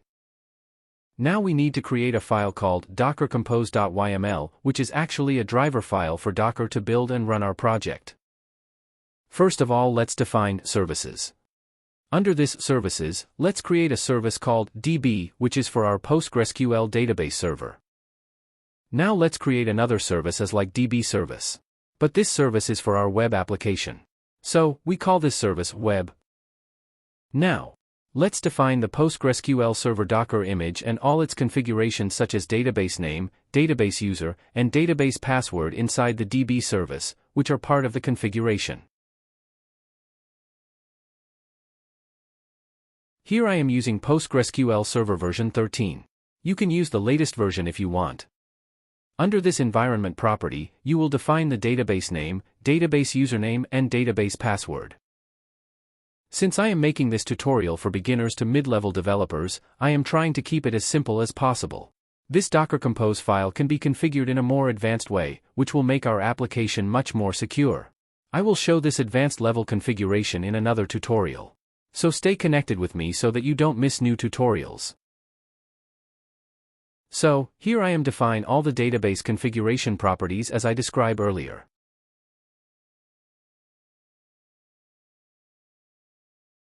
Now, I am defining the volume, where all this database configuration and all other related files and data will be stored. Here I name this volume as Postgres_data. And I am specifying the path of this volume. In this case, if you know some basics of Linux, it will be easy to understand the path that I am defining here. But I hope you already have an idea about this path. Now, let's move on to web services. First we need to build our project. This command initiates the process of building a Docker image. Here represents the current directory. It tells Docker to use the current directory as the build context, meaning that all files and subdirectories within the current directory are available for the Docker build process. And after that I am executing a command to run our Django project. And you already know this command. And here we are also defining a volume. In this case we are referring to the working directory, which is /app as the volume, which we previously defined in the Docker file. Now defining the post where forwarding port will be 8181. Here we have to do one important thing, that is since our web service depends on DB service, we have to use depends on property where we will refer to DB service. This means that DB service has to run first and then web service will run. Now we will define a common volume for all these services so that all the configuration and related files of the services we define in this file are stored in this volume. In this case, I am referring to the volume I defined as PostgresData. You can define another volume directory if you want. Now we have another very important task left. Since we are now using a PostgreSQL database, we need to change the database connection configuration in our settings.py file. First of all we have to change name of database engine. Here I am writing PostgreSQL instead of MySQL. Now let's look at the Docker Compose file to see the database name and database credentials that we defined for our database, which we will use as database credentials in our settings.py file. So I'm writing the database name and its credentials here. I am saying again that these configurations can be made more secure. Since this is a tutorial for beginners and mid-level developers, I am trying to present it in a simple way. Stay connected with me so that you can get new tutorials as soon as I upload them.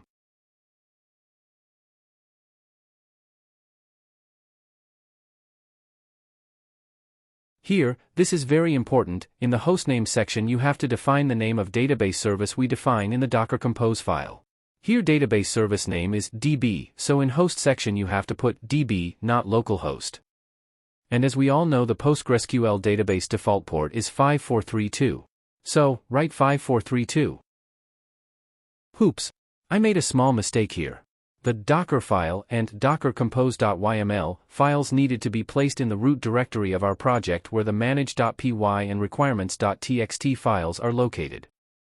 So, let's drag Docker Compose and Dockerfile and drop those to the project root directory which is CRM directory, where manage.py and requirements.txt file is located. Okay, now we need to build our project.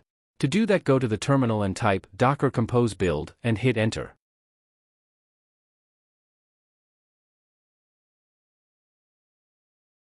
Oh, we get an error.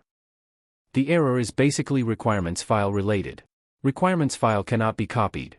Let's fix the error. Here you see that the relative path is not correct to read the requirements file. I need to remove the CRM text here, because the Docker Compose file is now in the root directory of the project. Oh, we need to make a few updates to our requirements file before building. Here you see the MySQL related library list present in this requirements file. And since we will not be using MySQL database, we will comment out these libraries, so that these libraries are not installed in our Docker container. Okay, now let's build the project in Docker. So, type docker-compose build. And hit enter. This command will install required dependencies and libraries. Before running this build command, make sure that Docker Engine is running on your development PC. Okay, great, our project has been successfully built in Docker. Since the Docker build has completed successfully, now let's run our project in Docker. So, type docker-compose up and hit enter. Here you see the DB service has started. And also the web service has started. For now, we need to terminate the services a bit. Let's check the port of the web service. It should run on port 8181. To terminate, press Ctrl+C. Okay. Our both service is terminated. Now let's check the port for the web service. You see here I have written 8000, but we wanted to run on port 8181, right? So change it to 8181. I hope everything is okay now. Now let's build the project again. Building started. Nice. The project build completed successfully. So now let's run our project in Docker. To run our project in Docker, type docker-compose up and then hit enter. Okay, great. Our DB service and web service both is up and running. Let's check the Docker desktop. Here you can see that our DB service and web service both are up and running, where the web service is running in port 8181. Great. Wow. Great, finally we succeeded. Our project is now running on Docker. And notice in the URL that the project is running on port 8181. So finally we were able to Dockerize the project. But there are still some tasks left, like creating our database tables, then our project will be fully functional. So, now I am going to terminate all services. Now we need to run migrate command in our Docker container to create all tables in the PostgreSQL database. So, to run migrate command in Docker container, type docker-compose exec, then write the service name, that is web, then type the migrate command, that is python manage.py migrate. And hit enter. Oh, I've terminated all the services. Let's run the services. We already know how to run the Docker services, right?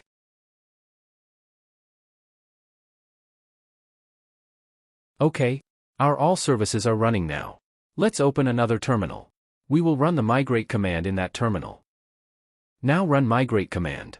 So, type docker-compose exec, then write the service name, that is web, then type the migrate command, that is python manage.py migrate.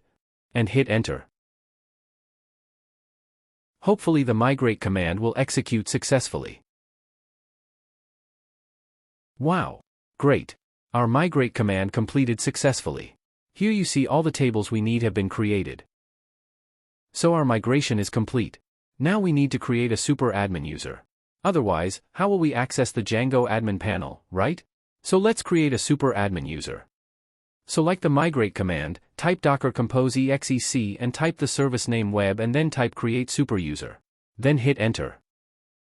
Here I am writing pguser as the admin user. I am putting pguser@email.com as the email.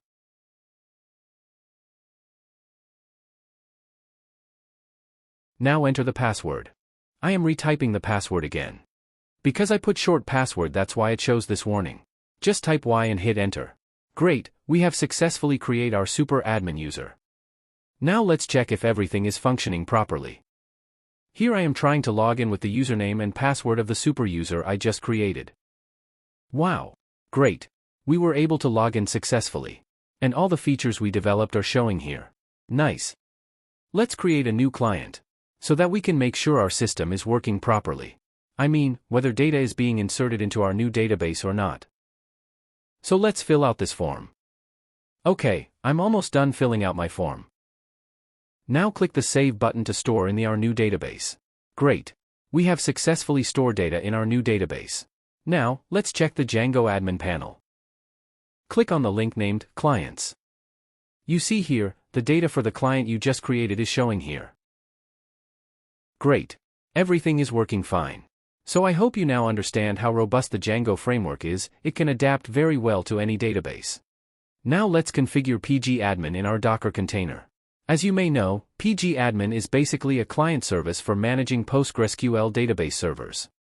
So let's first terminate all the services in our Docker container. Now let's go to the dockercompose.yml file and create a new service called pgadmin.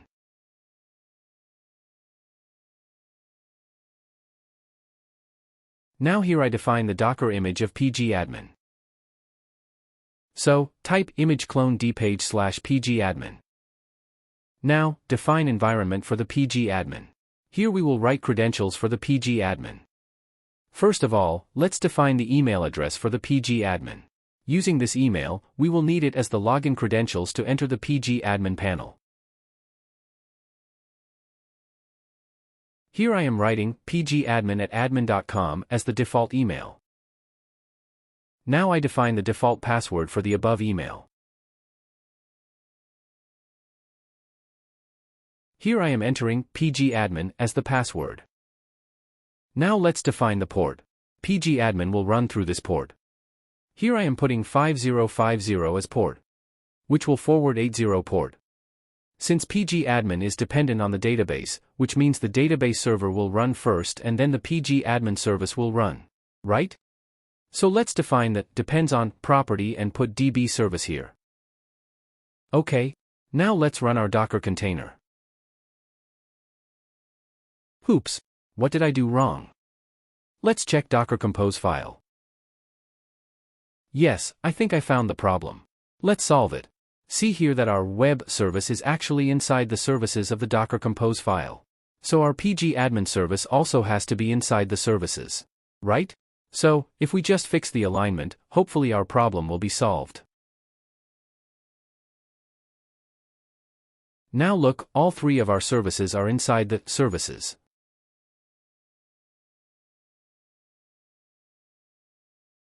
Here, I am using port 8080 for the pgadmin service here, whose forward port is 80. And for the web service I'm using 8181 port. Now let's build our Docker container. So type docker compose build and then hit enter to build. This time it may take a little longer to build. Nice. The build completed successfully. Now let's up and run our Docker container. So to up and run the Docker container, type docker compose up and then hit enter. Now it may take a while for the Docker container to get up and running because the container is now pulling the pgadmin image from the Docker repository.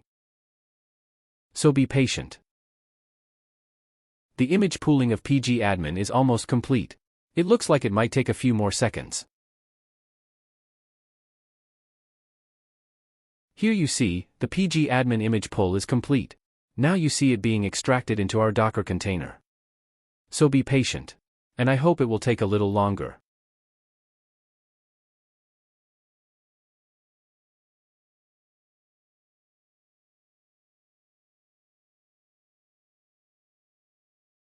Here you see, the extraction has been completed successfully and the services we defined in Docker are waking up. Look, our DB service is already started. Now the pgadmin service is starting. This will also take some time because it is now configuring itself according to the credentials we defined in the Docker Compose file. In the meantime, notice that our web service is also running. Since we did not define pgadmin service as a dependency on web service, so pgadmin service is not dependent on whether it is running or not. Web service is only dependent on DB service running, so web service is run only after DB service is run. I hope this is clear to all of you. Here you will notice that the pgadmin service is running, but we are not able to access it yet because its configuration is still in progress. If you look at the Docker desktop, you will see that the pgadmin service is running, but as I said earlier, its configuration is still in progress. So be patient for a while.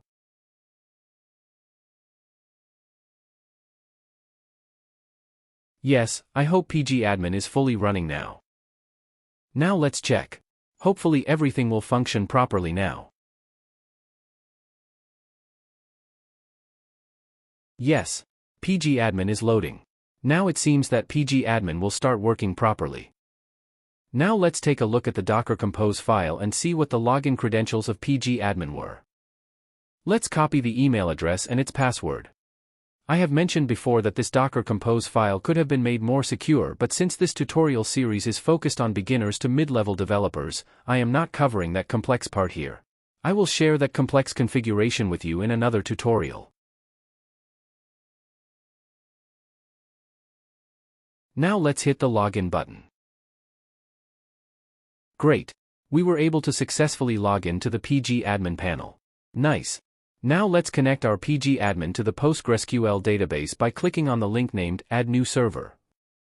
From the DB service defined in Docker Compose file, let's copy the database server access credentials. Here in the Connection tab, put the database access credential and hit the Save button. Nice. We have successfully connected with our PostgreSQL database. Here, if we expand the database's tree menu from the left panel, you can see our database.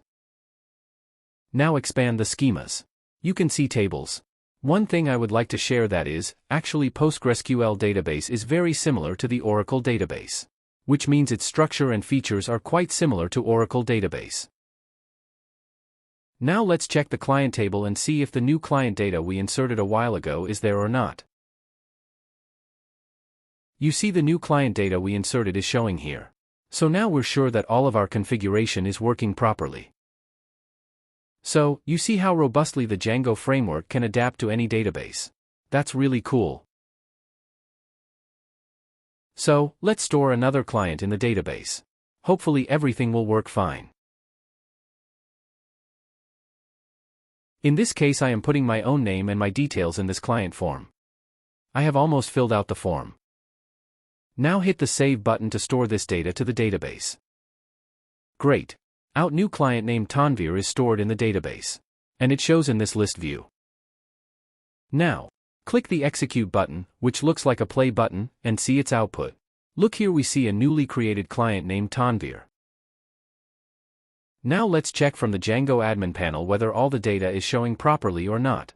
Hopefully everything is working properly. Yes, all data is showing here as well. Nice. Okay, we have come to the end of this tutorial. I hope you are enjoying this tutorial series. I am uploading the entire project to GitHub, and the GitHub link is given in the description box.